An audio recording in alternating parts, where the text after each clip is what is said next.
இந்த உலகத்துல மனுஷன் எவ்வளவோ தவறுகள் செய்யறான். அதுக்கெல்லாம் என்ன காரணம்? அதை பத்தின ஆராய்ச்சி தான் இன்னைக்கு. இதுக்கு ஆராய்ச்சி என்னத்துக்கு? அது தெரிஞ்ச விஷயம் தானே அப்படின்னு நீங்க நினைக்கலாம். ஆனா அப்படி அலட்சியமா இந்த விஷயத்தை விட்டுறக்கூடாது. பொதுவா எல்லோரும் நினைக்கலாம் எது சரி எது தவறு அப்படின்னு தெரியாததுனால தான் மனுஷன் தப்பு பண்றான் அப்படின்னு. ஆனா அப்படி சொல்லிட முடியாது. மனுஷன் தெரிஞ்சே தான் தவறுகள் பண்றான். இப்போ உதாரணத்துக்கு ஒரு சாலையில இடது பக்கம் போக வேண்டிய ஒருத்தர் நடுக்கோட்டை தாண்டி வலது பக்கமா வண்டியை ஓடிட்டு போறாருன்னு வச்சுக்கோங்க. என்னப்பா இது தப்பு இல்லையா அப்படின்னு அவர்கிட்ட கேட்டா, அதெல்லாம் எனக்கு தெரியும், நீ உன் வேலையை பார்த்துட்டு போ அப்படிம்பார். வலது பக்கமா போறது தப்புன்னு தெரிஞ்சே தான் அவர் அப்படி செய்யறார், அப்படி போறார். பெரிய உத்தியோகத்தில் இருக்கிறவங்க கூட லஞ்சம் வாங்குறாங்க. அவங்களுக்கெல்லாம் லஞ்சம் வாங்குறது தப்புன்னு தெரியலன்னு அர்த்தம். திருடுறது தப்புன்னு தெரியாமலாம் மனுஷன் திருடுறான். நல்லாவே தெரியும். நீங்க வேணும்னா கேட்டு பாருங்க, வேற வழி இல்லை அதனால தான் திருடுறேன்பா. திருடுறது ஒரு புண்ணியமான காரியம்னு திருடனே கூட சொல்ல மாட்டான். திருடுறது தவறுங்கிறது திருடனுக்கு தெரியும் அப்படிங்கிறத விளக்கறதுக்காக ஒரு பெரியவர் ஒரு கதை சொன்னார். அதாவது 2 திருடர்கள் 2 பேரும் சேர்ந்து ஒரு வீட்டுக்கு போய் ஒரு 10,000 ரூபாயை திருடிட்டு வந்துடுறாங்க. ஒரு காட்டு வழியா வந்துகிட்டு இருக்கிறாங்க. இன்னும் விடியல. 2 பேருக்கும் தூக்கம் கண்ணை சுத்துது. சரி, இப்படியே ஒரு மரத்தடியில படுத்து தூங்குவோம், காலையில விடிஞ்சதும் இந்த பணத்தை 2 பேரும் பங்கு போட்டுக்குவோம் அப்படின்னு முடிவு பண்றாங்க. அதே மாதிரி படுத்து தூங்குறாங்க. நடு ராத்திரியில ஒரு திருடன் முழிச்சுக்கிறான். விடிகிற வரைக்கும் காத்துக்கிட்டு இருந்தா 5,000 ரூபா தான் கிடைக்கும், இப்பவே கம்பி நீட்டினா 10,000 ரூபா கிடைக்கும் அப்படின்னு யோசிச்சு பார்த்துட்டு ஒரு முடிவுக்கு வந்தான். மெதுவா அந்த 10,000த்தையும் சுருட்டிக்கிட்டு அடுத்தவனுக்கு தெரியாம ஓடி போயிட்டான். விடியுது. அடுத்தவன் எழுந்திரிச்சு பாக்குறான். பணத்தையும் காணல, பாகஸ்தனையும் காணல. இந்த திருடன் அந்த திருடனை திட்டுறான். திருட்டு பய, அயோக்கிய பய, இப்படி அநியாயமா கிளப்பிட்டு போட்டானே அப்படிங்கிறான். இதுல இருந்து என்ன தெரியுது? தெரியாம எடுத்துக்கிட்டு போறது திருட்டு, அயோக்கியத்தனம், அநியாயம் அப்படிங்கிறது இவனுக்கு தெரிஞ்சிருக்குது. அதனாலதான் அடுத்தவனை பார்த்து இப்படி திட்டுறான். அதனால தெரியாததுனால மனுஷன் தவறு பண்றான்னு சொல்றது சரியில்லை. அப்படின்னா மனுஷன் பண்ற தவறுகளுக்கு உண்மையான காரணம் தான் என்ன? இதே சந்தேகம் அர்ஜுனனுக்கும் வந்துதான். அதனாலதான் அவன் பகவானை பார்த்து கேட்கறான்.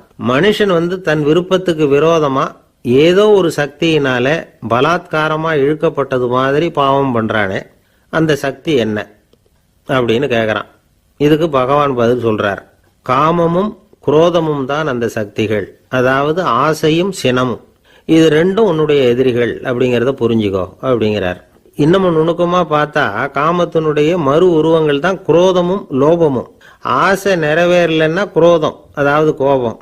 ஆசை நிறைவேறிட்டதுன்னா லோபம், அதாவது பேராசை. பாவத்தை கண்ட்ரோல் பண்ணணும்னா அதுக்கு மெயின் சுவிட்ச் எது அப்படிங்கிறது இப்பதான் தெரியுது. அதுக்கு மனுஷன் தெரிஞ்சே தான் தவறு பண்றான் அப்படின்னு பேசிக்கிட்டோமே. அதுக்கு ஒரு உதாரணம். ஒரு ஆளு ஹோட்டல்ல சாப்பிட போனான். சாப்பிட்டு முடிச்சான். எழுந்திரிச்சு முதலாளி கிட்ட பில்லை கொடுத்தான். காசை கொடுக்கல. முதலாளி பணம் கொடுன்னு கேட்டார். இவன் என்கிட்ட பணம் இல்லைன்னா. முதலாளி கொஞ்சம் கூட அலட்டிக்கல. உள்ள இருந்து ஒரு ஆளை கூப்பிட்டார். இவனை கூப்பிட்டுட்டு போய் இட்லி மாவு ஆட்ட சொல்லுன்னார். இவனும் கவலைப்படாம உள்ள போயிட்டான்.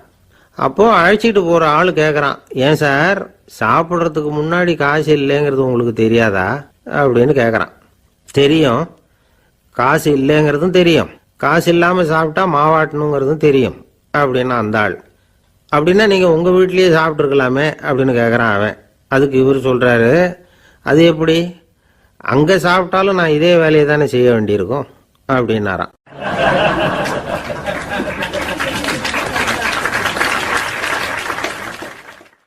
நம்மள மாதிரி ஒரு ஆசாமி அவன் நம்மள மாதிரியே கற்பனை பண்ணான். அதாவது நாம தான் இந்த உலகத்துல ரொம்பவும் கஷ்டப்படுறோம், மற்றவங்க எல்லாம் சந்தோஷமா இருக்கிறாங்க அப்படின்னு அவன் நினைச்சுக்கிட்டான். அவன் ஒரு நாள் கடவுளை வேண்டிக்கிட்டானா, சுவாமி இந்த உலகத்துல எவ்வளவோ பேர் இருக்கிறாங்க, ஒவ்வொருத்தருக்கும் ஒவ்வொரு விதமான கஷ்டம் இருக்கலாம், ஒத்துக்கிறேன். இருந்தாலும் எனக்கு அது கொஞ்சம் அதிகமா இருக்கிறது மாதிரி தெரியுது. அதனால நீங்க எனக்காக ஒரு சின்ன உதவி செஞ்சா போதும். அது வேற ஒண்ணும் இல்லை, என்கிட்ட இருக்கிற துயரங்களை இன்னொருத்தர் யாருக்கிட்டையாவது கொடுத்துருங்க, அவர்கிட்ட இருக்கிற துயரங்களை என்கிட்ட மாத்தி கொடுத்துருங்க. ஒரு மியூச்சுவல் டிரான்ஸ்ஃபர், அவ்வளவுதான். அப்படி பண்ணிவிட்டா போதும் அப்படின்னு வேண்டிக்கிட்டானா. அன்னைக்கு ராத்திரியே அவன் ஒரு கனவு கண்டிருக்கான். வானத்திலிருந்து ஒரு குரல் கேட்டிருக்கு. அது என்ன சொல்லிச்சு தெரியுமா?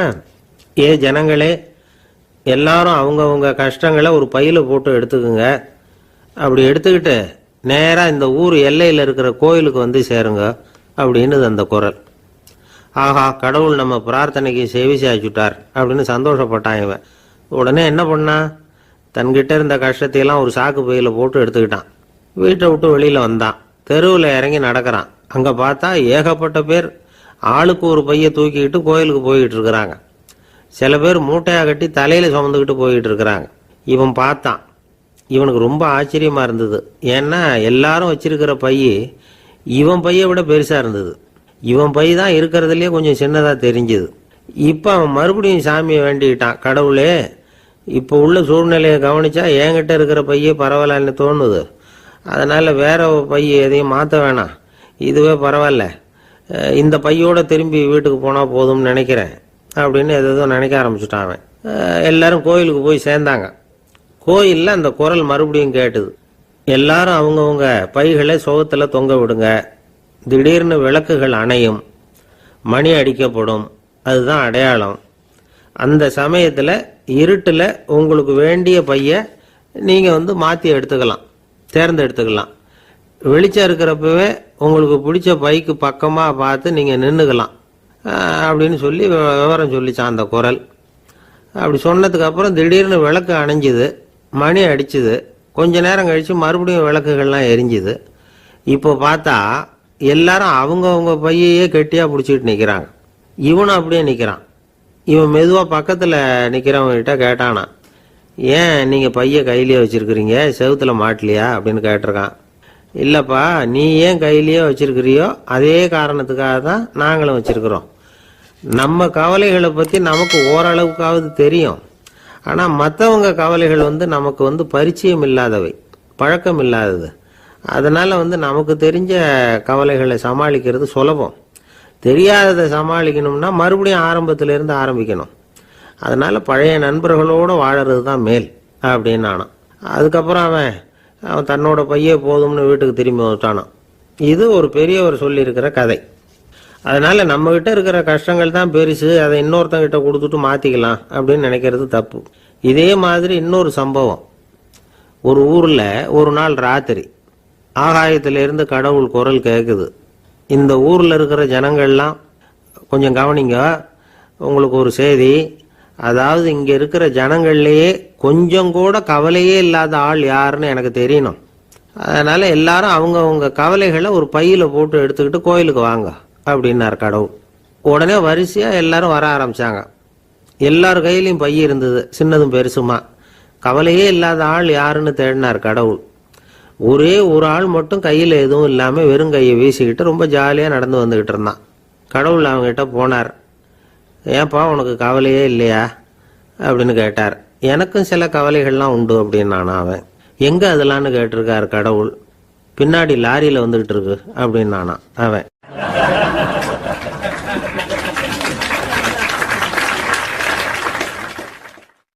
சங்கீத வித்வான்களில் பல வகை உண்டு. சில குறிப்பிட்ட ராகங்களை பாடுறதுல அவங்களுக்கு பெருமை வர்றது உண்டு. ஆனால் ஒருத்தர் இருந்தார், அவரால் ஒரு ராகத்துக்கே பெருமை வந்தது. அந்த ராகத்தை அவர் வாசித்து கேட்கணும் அப்படின்னு சொல்லுவாங்க. அது என்ன ராகம்னா தோடி ராகம். சரி, அந்த வித்வான் யாருன்னா அவர் தான் திருவாவடுதுறை ராஜரத்னம் பிள்ளை. பேராசிரியர் கல்கி ஒரு சமயம் தம்முடைய பத்திரிகையில் எழுதினாராம். அதை அப்படியே படிக்கிறேன் கேளுங்களேன். ஆகா, ஸ்ரீ ராஜரத்னம் பிள்ளையின் தோடி ஆலாபனையை முதலில் கேட்டபோது அவருடைய கற்பனையை விட்டு தள்ளுங்கள். நம்முடைய மனதில் என்னென்ன இன்பமயமான கற்பனைகள் எல்லாம் உதித்தன. குழந்தை தாயிடம் கொஞ்சம் குரலை கேட்டோம், அன்னை குழந்தையிடம் கொஞ்சம் குரலை கேட்டோம், ரதியும் மன்மதனும் பேசிக்கொண்ட காதல் மொழிகளை கேட்டோம், முருகன் சிவபெருமான் செவிகுளிர மொழிந்த உபதேசத்தை கேட்டோம், கலைமகள் கவிஞனுக்கு அருளிய ஆசி மொழிகளை கேட்டோம், நாரத முனிவருடைய தம்பூரா சுருதியை கேட்டோம், ராவணன் தன் எலும்பை ஒடித்து வீணையாக செய்து வாசித்த கானத்தை கேட்டோம், கானப்பறவைகளின் கலகல ஒலியை கேட்டோம், கோல குயில்களின் குரல் இனிமையை கேட்டோம். இப்படிலாம் பேராசிரியர் கல்கி விமர்சனம் எழுதியிருக்கிறார். திருவாவடுதுறை ராஜரத்னம் பிள்ளை அவர்களுடைய வாசிப்பை கேட்டுட்டு டி.என். ராஜரத்னம் பிள்ளை இறந்து போனார். அப்போ கவிஞர் கண்ணதாசன் எழுதினார், செவியனில் ஓடி எங்கள் சிந்தையில் ஓடி இந்த புவியெல்லாம் ஓடி நின்பார் பொங்கிய தோடி வேறெங்கு எவரிடம் போகும் ஐய இனி அதை காப்பார் யாவர் அவிந்தனின் சடலத்தோடே அவிந்தது தோடிதானும் அப்படின்னு எழுதினாராம். அந்த அளவுக்கு அவருடைய தோடியை ரசித்தவர்கள் உண்டு. அதே மாதிரி தோடின்னா என்னன்னு தெரியாமலே அவரை ரசித்தவங்களும் அந்த காலத்தில் உண்டு. அதாவது ஒரு பெரிய சபையில் இவர் வாய்ச்சிக்கிட்டு இருக்கிறார். பாதியில் ஒரு பெரிய மனுஷன் உள்ள வந்தார். அவர் உடம்புல பட்டு வேஷ்டி, ஜருகை, அங்கவஸ்திரம், வாயில் வெத்தலை, வாசனை புகையில, காதில் வைரக்கடுக்கன், கழுத்தில் தங்க சங்கிலி, கை விரல் பூரா மோதிரம், கையில் ஒரு வெள்ளி வெத்தலை புட்டி, உதவிக்கு 2 பேர் பக்கத்தில். இவ்வளவு பந்தாவோட வரார் கச்சேரி கேட்கறதுக்கு. இப்படி வந்தவர் முதல் வரிசையில் உக்காந்தார். வித்வான் வாசித்து முடித்ததும் இவர் அவரை பார்த்து, ஐயா நீங்கள் தோடி வாசிக்கிறதுல ரொம்ப கெட்டிக்காரர்னு கேள்விப்பட்டிருக்கேன், அதை கேட்கறதுக்காக தான் மெனக்கிட்டு வந்திருக்கிறேன், அதை வாசிங்களேன் அப்படின்னாராம் இந்த பெரியவர். ராஜரத்னம் பிள்ளைக்கு ஒன்றும் புரியல. ஏன்னா இது வரைக்கும் அவர் வாசிச்சுக்கிட்டு இருந்ததே அந்த தோடி ராகத்தை தான். அதை வாசித்து முடித்ததும் அதை வாசிங்களேன்னு இவர் கேட்குறார். அப்படின்னா இவரோட ஞானம் எப்படிப்பட்டது? இவ்வளவும் கேட்டுட்டு இப்படி கேட்குறாரே அப்படின்னு அவர் யோசிச்சிருக்கிறார் ராஜரத்னம் பிள்ளை. உடனே என்ன பண்ணார் தெரியுமா? பக்கத்தில் ரொம்ப சாதுவாக சுருதி போட்டுக்கிட்டு இருந்த ஒரு முதுகில் ஓங்கி ஒரு குத்து விட்டாராம். அவருக்கு ஒன்றும் புரியல, எதுக்கு நம்மளை அடிக்கிறார் இவர், நம்மளை குத்துறாரு வித்வான்னு. அவர் அதிர்ச்சியால் இவர் நிமிந்து பார்த்துருக்கார். அப்போ ராஜரத்னம் பிள்ளை சொன்னாராம், ஏய்யா ஐயா பெரிய மனுஷன், என்னுடைய பரம ரசிகர், தோடி ராகம் கேட்கணுங்கிறதுக்காக இவ்வளவு தூரம் வந்திருக்கிறார், முத வரிசையில் உட்காந்துருக்கார். நீ இந்த சமயம் பார்த்து தோடி ராகம் வாசிக்கிற நாதஸ்வரத்தை வீட்டில் வச்சுட்டு வந்துட்டியே, இப்போ ஐயாவுக்காக அந்த ராகத்தை நான் எப்படி வாசிக்கிறது அப்படின்னு சொல்லிவிட்டு மறுபடியும் முதுகில் ஒரு அடி கொடுத்தாராம். அடி வாங்கினவருக்கே சிரிப்பு அடக்க முடியலையா.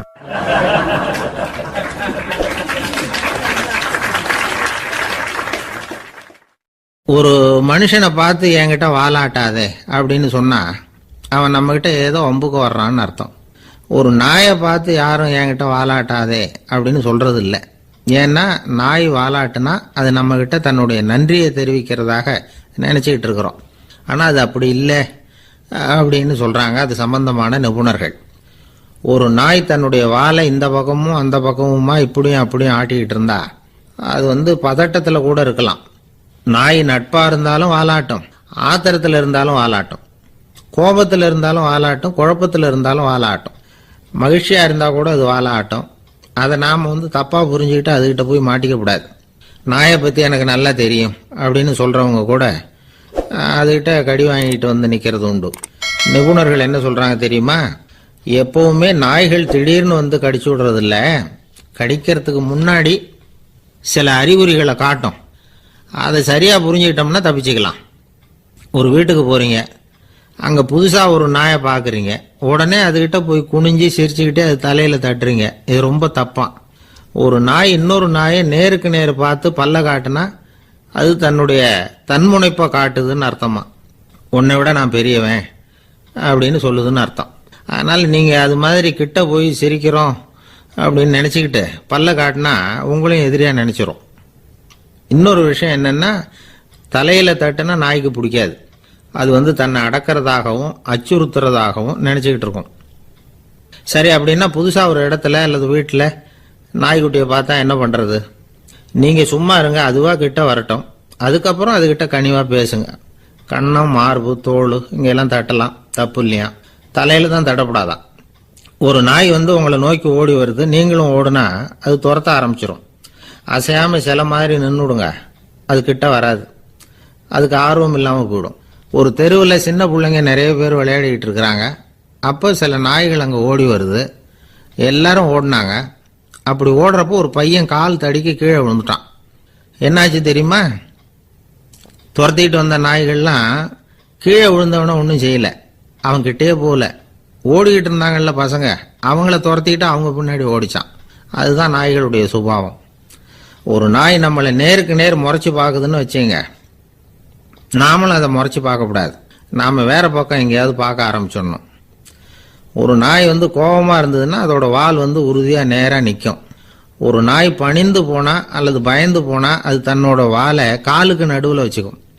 ஒரு நாய் நம்மளை பார்த்து பயந்து நிக்குதுன்னு வச்சுங்க, அதனால நமக்கு ஆபத்து இல்லைன்னு நினைச்சிடக்கூடாது. உங்களை பார்த்துட்டு ஒரு நாய் ஒடுங்குச்சுன்னா நீங்க விலகி போயிடணும் அப்படின்னு அது நினைக்குது. நிறைய பேர் பயந்து போன நாயால கடிபடுறாங்க. இவன் நம்மளை விட பெரிய ஆள், மாட்டிக்கிட்டோம், வேற வழி இல்லை அப்படிங்கிற நினைப்புல தான் நாய் வந்து கடிக்க ஆரம்பிக்குதான். இதே மாதிரி சங்கிலியால கட்டி போடப்பட்டிருக்கிற நாயும் ஆபத்தானது தான். தொடர்ந்து கட்டி போட்டிருந்தா காலப்போக்கில் அது ஒரு மாதிரி ஆயிடும். நாய் வந்து குழந்தைகளை கடிக்காது அப்படின்னு சில பேர் சொல்லுவாங்க. அதுவும் ஒரு தவறான நம்பிக்கை. அதனால சின்ன குழந்தைகளை தனியா நாயோட விளையாட விடக்கூடாது. ஆக கூடி நாயை பத்தி நிறைய விஷயம் புரிஞ்சுக்க வேண்டியிருக்குது. ஒருத்தர் தன்னுடைய நண்பர் வீட்டுக்கு போயிருந்தார். அவசியம் எங்க வீட்டில் சாப்பிட்டுட்டு தான் போகணும் அப்படின்னு ரொம்ப அன்பா சொல்லிவிட்டார். அதை மீற முடியல இவரால். சரின்னு உட்காந்துட்டார். சாப்பாடு போட்டாங்க. சாப்பிட ஆரம்பிச்சார். அவங்க வீட்டில் கட்டி போட்டிருந்த நாய்க்குட்டி இவர் சாப்பிட்றத முறைச்சி பார்த்துது. ஏன் இப்படி என்ன இது முறைச்சி பார்க்குது உங்க வீட்டு நாய்க்குட்டி அப்படின்னு அவர் கேட்டார். அப்போ அவங்க சொன்னாங்களாம், அதுகிட்ட ஒரு கெட்ட பழக்கம்ங்க, தன்னோட தட்டுல யாரு சாப்பிட்டாலும் அது அப்படிதான் முறைச்சி பார்க்கும் அப்படின்னாரா அவர்.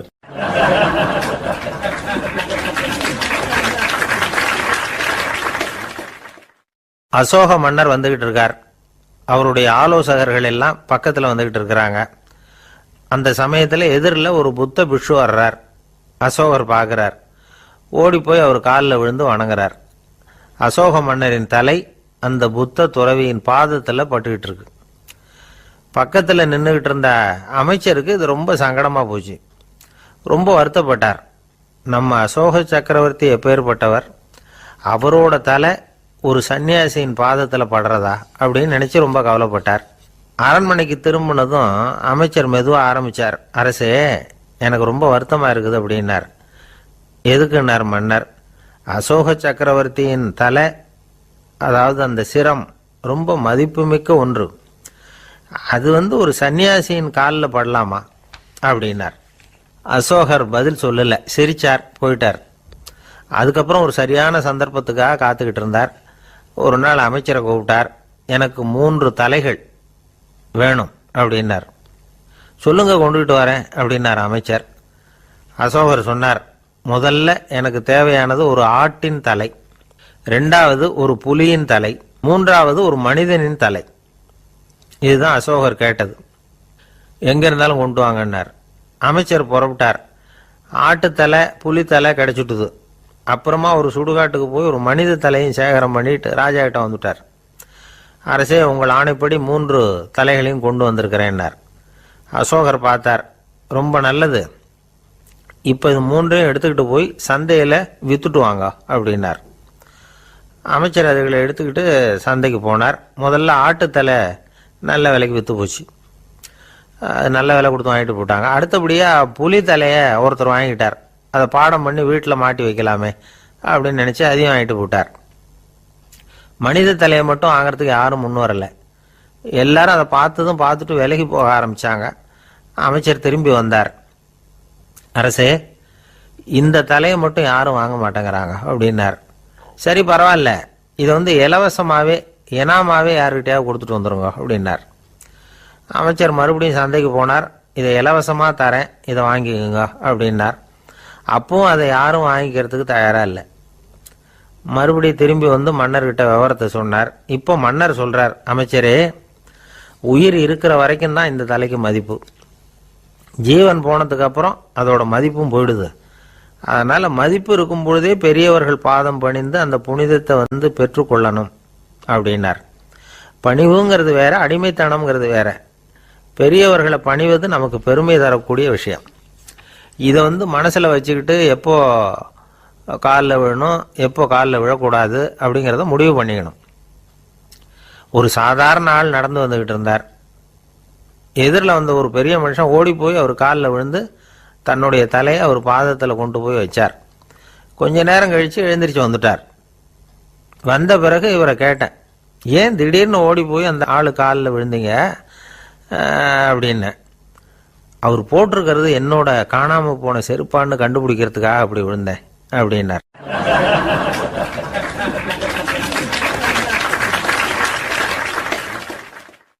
இன்பம் துன்பம் இது ரெண்டும் சேர்ந்தது தான் வாழ்க்கை. இது எல்லாரும் சொல்லிட்டு இருக்கிற ஒரு உண்மை. அது சரி, இது ரெண்டும் வர்றதுக்கு என்ன காரணம்? துறவி ஒருத்தர் யோசிச்சு பார்த்திருக்கார். இன்ப துன்பம் தோன்றுவதற்கு முக்கியமா 6 காரணங்கள் உண்டு அப்படிங்கிறார் அவர். அது என்னங்கிறத நாமளும் தெரிஞ்சு வச்சுக்குவோமே. இப்ப முதல் காரணம் சுயநலம். ஒரு தாயார் தன்னுடைய சுயநலம் கருதி தன்னுடைய மகன் இன்பமா இருக்கணும்னு ஆசைப்படுறாங்க. மகனும் அப்படியே ஆசைப்படுறான். அதனால தாயாரின் இன்ப துன்பங்களை பார்த்துட்டு மகனும் இன்ப துன்பம் அடையறான். அந்த அம்மாவுக்கும் அதே நிலைமை தான். 2வது காரணம் உறவு. நான் துறவியான பிறகு கூட உறவுங்கிற காரணத்தினால தான் தாயாருடைய சுக துக்கங்களை கண்டு நானும் சுக துக்கம் அடைகிறேன். என் தாயாருடைய நிலைமையும் இதுதான் அப்படிங்கிறார் ஒரு துறவி. 3வது காரணம் என்னன்னா அறிமுகம். எனக்கு அறிமுகமான ஒருத்தரை ரயில் நிலையத்தில் சந்திக்கிறேன். அவர் தன்னுடைய பணப்பையை எங்கேயோ தொலைச்சு விட்டு வருத்தப்பட்டு இருக்கிறார். நானும் வருத்தப்படுறேன். அந்த சமயத்தில் யாரோ ஒருத்தர் இதுதானே அவங்க பணப்பை அப்படின்னு சொல்லி கொண்டாந்து நீட்டுறார். பணப்பையை தொலைச்சவர் சந்தோஷப்படுறார். நானும் சந்தோஷப்படுறேன். இது அந்த துறவி சொல்ற அனுபவம். 4வது காரணம் என்னன்னா கருணை. எனக்கு முன்னே பின்ன தெரியாத ஒருத்தனை யாரோ ஒருத்தன் அடிச்சு காயப்படுத்தி போடுறான். கருணை காரணமா நான் அதுக்காக துக்கப்படுறேன். 5வது காரணம் எதையும் நம்புறது. ஒரு பசுமாட்டை ஒரு முரணை அடிச்சுக்கிட்டு இருக்கிறான் அப்படின்னு ஒருத்தர் நம்மகிட்ட சொல்றாருன்னு வைங்க, உடனே நான் துக்கப்படுறேன். இன்னொருத்தர் அந்த முரணனை போலீஸ்காரங்க பிடிச்சிட்டு போயிட்டாங்கன்னு சொல்லி சொல்றாரு. நான் உடனே சந்தோஷப்படுறேன். 3வதா ஒருத்தர் முதல் 2 பேரும் சொன்னது பொய்யுங்கிறார். அப்ப நான் இன்ப துன்பம் ரெண்டுமே இல்லாம நிம்மதியா இருக்கிறேன். இது ஒரு விதம். அடுத்தது 6வது காரணம் என்னன்னா தன்மயமாகுதல். ஒரு நாவல் படிச்சுக்கிட்டு இருக்கிறோம். அதுல வர்ற பாத்திரங்களோட நாம ஒன்றி போயிடுறோம். அதுல வர்ற பாத்திரங்கள் சிரிச்சுதுன்னா நாமளும் சிரிக்கிறோம், அது அழுதுன்னா நாமளும் அழறோம். அதெல்லாம் அந்த துறவி சொல்ற அனுபவ உண்மைகள். இன்ப துன்பம் இது ரெண்டும் தோன்றுவதற்கு சுயநலம், உறவு, அறிமுகம், கருணை, எதையும் நம்புறது, தன்மயமாகிறது, இது எல்லாம் தான் முக்கிய காரணம் அப்படின்னு அவர் சொல்றார். ஆக கூடி ஒட்டு மொத்தமா யோசனை பண்ணி பார்த்தா பிற பொருள்கள் மீது பற்றுதல் காரணமா தான் நாம இன்ப துன்பம் அடையிறோம் அப்படிங்கிறத புரிஞ்சுக்க முடியுது. மனுஷன் இன்ப துன்பம் அடையறதுக்கு 7வது காரணம் கூட ஒன்று உண்டு அப்படின்னு சொல்லிட்டே வந்தார் ஒருத்தர். அது என்ன அப்படின்னு கேட்டோம். அதுதான் சார் இந்த நீங்க சொல்லிட்டு வர்ற இன்று ஒரு தகவல்னார். எப்படி சொல்றீங்கன்னு கேட்டோம். இன்று ஒரு தகவல் கேட்க ஆரம்பிக்கிறப்போ மனசுல இன்பம், ஆரம்பிச்ச உடனே இது ஏற்கனவே கேட்ட சமாச்சாரமாச்சே அப்படின்னு நினைக்கிறப்போ துன்பம் அப்படின்னு அதுக்கு ஒரு விளக்கம் கொடுத்தார் அவர்.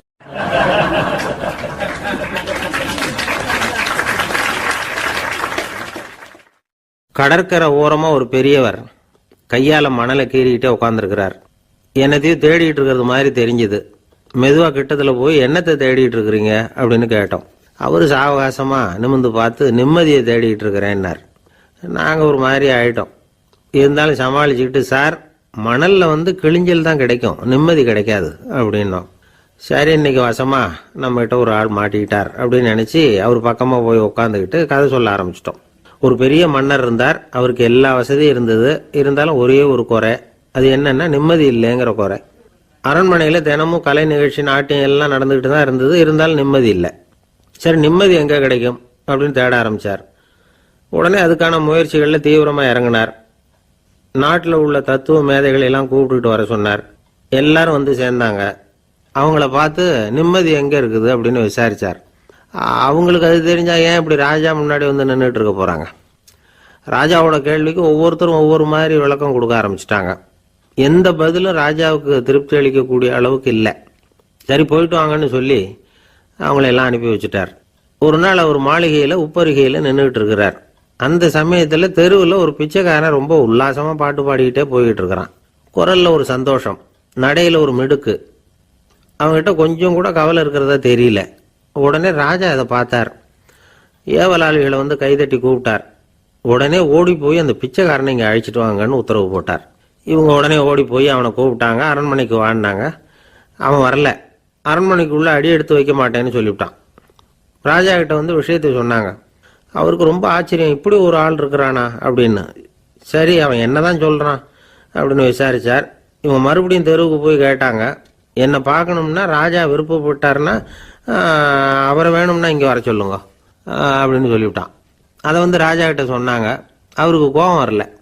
இவ்வளவு சுதந்திர உணர்வோடு இருக்கிறவன் சாதாரண ஆளா இருக்க முடியாது அப்படின்னு நினைச்சார். உடனே கிடுகிடுன்னு இறங்கி தெருவுக்கு வந்தார். பிச்சைக்காரங்கிட்ட போனார். நீ கவலைப்படாம சந்தோஷமா பாடிட்டு போறியே, அது எப்படி முடியுது உன்னால அப்படின்னு கேட்டார். ஏன் அப்படி கேட்குறீங்கன்னு அவன், அதுக்கு இல்லை, எனக்கு அரண்மனையில் எவ்வளவோ சுகபோகங்கள்லாம் இருக்கு, இருந்தாலும் நிம்மதி இல்லை. இது ஏன்னு எனக்கு தெரியல. இந்த தேசத்தில் உள்ள அறிஞர்களை எல்லாம் கூப்பிட்டு கேட்டு பார்த்துட்டேன், அவங்களுக்கும் தெரியல. உன்னை கேட்டால் தெரியும்னு நினைச்சேன், அதனால தான் சந்திக்கிறதுக்கு ஆசைப்பட்டேன், ஆனால் நீ வரமாட்டேன்னு விட்டியே அப்படின்னார். பிச்சைக்காரன் கடகடன்னு சிரிக்க ஆரம்பிச்சுட்டான். மகிழ்ச்சிக்கும் உங்களுக்கும் தடையா இருக்கிறது இந்த மாளிகை தான். இதை விட்டுட்டு வெளியில வந்துட்டா நிம்மதி தேடிட்டு வந்துடும்னா. நான் அரசன், எனக்குன்னு கடமைகள் இருக்கு, அதையெல்லாம் விட்டுட்டு எப்படி வர முடியும்னார் ராஜா. ரெண்டும் ஒரே நேரத்தில் கிடைக்கணுங்கிறது முடியாத காரியம். உங்க சுகபோகத்துக்கு விலையாதான் உங்க நிம்மதியை கொடுத்துக்கிட்டு இருக்கிறீங்க. என்ன பாருங்க, என்கிட்ட எதுவும் இல்லை, அதனால எதுவும் போயிடுமோங்கிற பயமும் இல்லை, நிம்மதியா இருக்கிறேன் அப்படின்னா அவன். ராஜா உடனே சந்தோஷப்பட்டு தன்னுடைய மேலங்கியை எடுத்து அவனுக்கு பரிசா கொடுத்தாரான். அவன் சிரிச்சுக்கிட்டே அதை வாங்க மாட்டேன்னு விட்டானான். இதை நீங்க எனக்கு கொடுக்கறதுனால எந்த பயனும் இல்லை, அதே நேரத்தில் அதை வாங்கிட்டேன்னா அடுத்த வினாடியிலிருந்து அதை எப்படி காப்பாத்துறதுங்கிற கவலை எனக்கு வந்து சேர்ந்துடும், அப்புறம் தூக்கம் வராது, நிம்மதி போயிடும் அப்படின்னானா. சொல்லிவிட்டு அவன் பாட்டுக்கு சந்தோஷமா பாடிக்கிட்டே போயிட்டான். நிம்மதி எங்க இருக்குங்கிறதையும் ராஜா தெரிஞ்சுக்கிட்டார். அந்த இடத்துக்கு தன்னால போக முடியாதுங்கிறதையும் அவர் புரிஞ்சுக்கிட்டார். இப்படி இந்த கதையை அந்த கடற்கரையில மணலை கீறிக்கிட்டே உட்காந்துருந்தார அந்த பெரியவர்கிட்ட சொல்லி முடிச்சோம். அவர் முகத்துல ஒரு தெளிவு தெரிஞ்சது. எங்களை நிமிர்ந்து பார்த்தார். ரொம்ப நன்றிங்க, இப்ப எனக்கு தெரிஞ்சு போச்சு, நிம்மதி வேணும்னா அதுக்கு என்ன பண்ணணும்னு இப்ப நல்லா புரிஞ்சுக்கிட்டேன் அப்படின்னார். என்ன புரிஞ்சுக்கிட்டீங்கன்னு கேட்டோம். இனிமே இந்த பக்கம் வந்தா உங்க கண்ணுல படாத இடமா பார்த்து உட்காரணும்னு புரிஞ்சுக்கிட்டேன் அப்படின்னார்.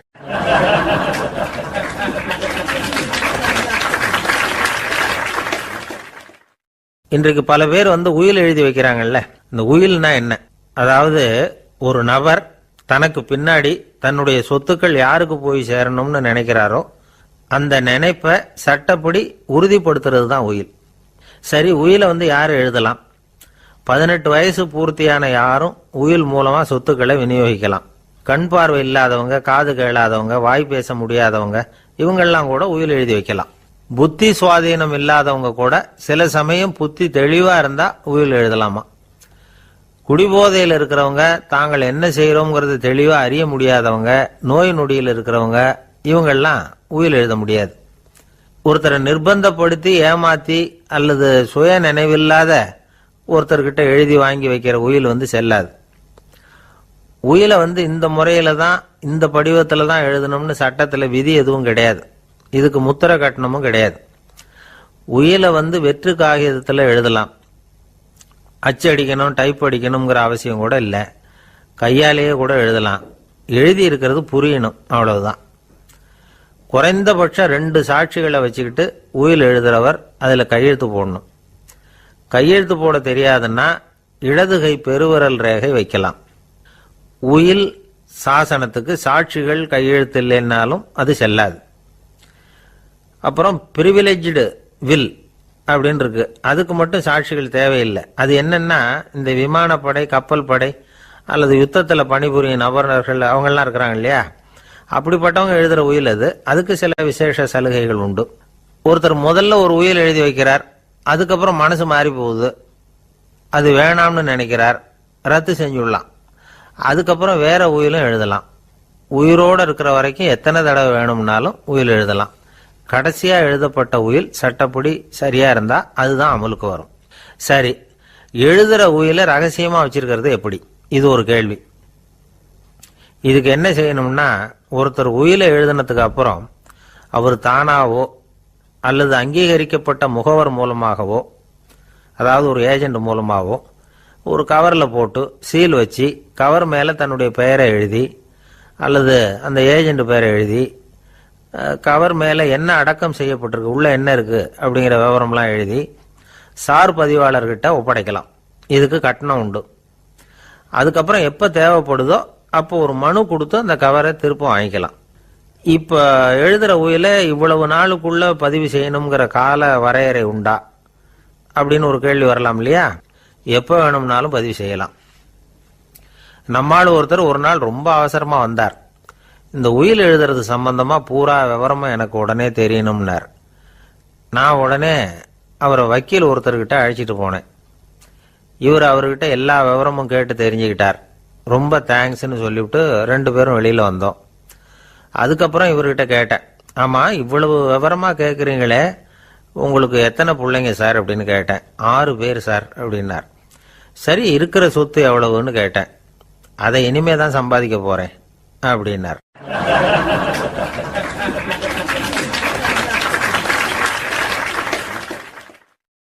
வயிறு பசிக்குதேங்கிறது சிலரோட கவலை, வயிறு பசிக்க மாட்டேங்குதே அப்படிங்கிறது சில பேரோட கவலை.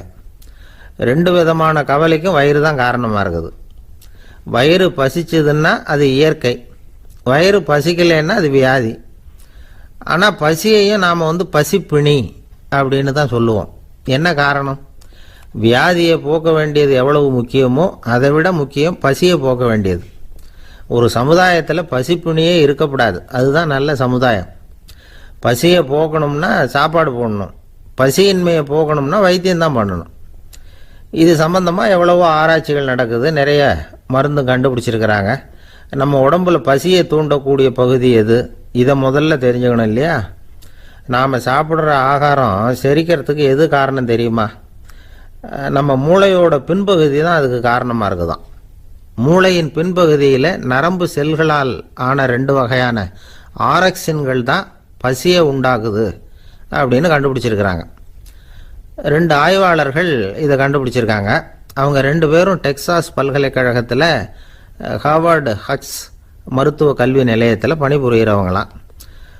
உண்பது தேவைங்கிறது உணரப்படும் போது மூளையின் அந்த குறிப்பிட்ட பகுதி ஆரக்சின் அப்படிங்கிற ஹார்மோன்களை சுரக்கும். அது பசி உணர்வை தூண்டும் அப்படிங்கிறது தான் அந்த ஆய்வாளர்களின் கண்டுபிடிப்பு. இந்த ஆரக்சின் வேற சில உயிரினங்கள்லேயும் உண்டு. இப்போ எலிகளில் கூட இது இருக்குது. அதனால் எலிகளை வச்சு இது சம்பந்தமாக ஆராய்ச்சி பண்ணாங்க. எலிகள் உடம்புல ஆரக்சினை செலுத்தி பார்த்தாங்க. உடனே என்னாச்சு தெரியுமா? அந்த எலியெல்லாம் பசியால் துடிக்க ஆரம்பிச்சுட்டுது. எதையாவது தின்னு பசியை தீர்த்தா போதுங்கிற அளவுக்கு அந்த எலிகள்லாம் அல்லாட ஆரம்பிச்சுட்டுது. இயல்பாக சாதாரணமாக அந்த எலிகள் எவ்வளவு சாப்பிடுமோ அது மாதிரி 8 முதல் 10 மடங்கு அதிகமான ஆகாரத்தை 1 மணி நேரத்துக்குள்ளே சாப்பிட்டு தீர்த்துட்டு தான். சில எலிகளின் மூளையில் இந்த ஆரக்சின் அளவை கட்டுப்படுத்தி பார்த்துருக்குறாங்க. உடனே என்னாச்சு தெரியுமா? அதெல்லாம் சாப்பாட்டை கண்டா முகத்தை திருப்பிட்டு போக ஆரம்பிச்சுட்டு தான். அந்த எலிகளுக்கு பசி எடுக்கலையாம். இந்த ஆராய்ச்சியின் அடிப்படையில் பசியை எடுக்காமல் இருக்கிற மனிதர்களுக்கும் பசியை தூண்ட முடியும் அப்படின்னு சொல்லி ஆராய்ச்சியாளர்கள் தெரிவிச்சிருக்கிறாங்க. ஆக ஆரக்சின் தான் பசிக்கு காரணம்ங்கிறது தெரிஞ்சு போச்சு. சரி, இந்த ஆரக்சின் அப்படின்னா என்ன? அது ஒரு கிரேக்க சொல். அதுக்கு பசின்னு அர்த்தம். நம்ம ஆளுங்களுக்கெல்லாம் பசியை தூண்டுறதுக்கு மருந்து தேவையில்லை, பசியை குறைக்கிறதுக்கு தான் மருந்து தேவை. ஒரு அம்மா டாக்டரை தேடி வந்தாங்களாம். டாக்டர், எங்கள் வீட்டுக்காரருக்கு திடீர்னு அகோர பசி, நிறைய சமைச்சு போடுறேன், அவ்வளவையும் சாப்பிட்டுட்டு கீழே கிடக்கிற குப்பை கூலங்களையும் எடுத்து சாப்பிட ஆரம்பிச்சுடுறார், இது என்னன்னு கவனித்து பாருங்க அப்படின்னாங்களாம். எவ்வளவு நாளாக அப்படி இருக்குதுன்னு கேட்டிருக்காரு டாக்டர். 1 வாரமாக அப்படி இருக்குதுன்னாங்களாம். இவ்வளவு நாளாக ஏன் சும்மா இருந்தீங்க, ஆரம்பத்திலே இங்கே அழைச்சிட்டு வர வேண்டியது தானே அப்படின்னாரான் டாக்டர். அது ஒன்றும் இல்லை டாக்டர், வீடு பூரா சுத்தமாகட்டுமேன்னு பார்த்துக்கிட்டு இருந்தேன் அப்படின்னாங்களாம் அந்த அம்மா.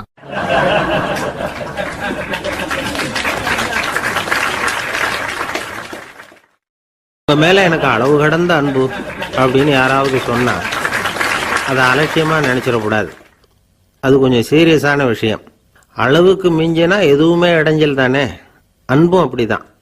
அன்பு அதிகமா இருந்தா அது எப்படி கெடுதல் பண்ணும் அப்படிங்கிற சந்தேகம் உங்களுக்கு வரலாம். தசரதன் கதை என்னாச்சு? கைகேயி மேல வச்ச அளவு கடந்த அன்பு ராமன் காட்டுக்கு போறாப்புல ஆயிட்டுதுல்ல. தசரதன் எப்பேற்பட்ட அரசன்.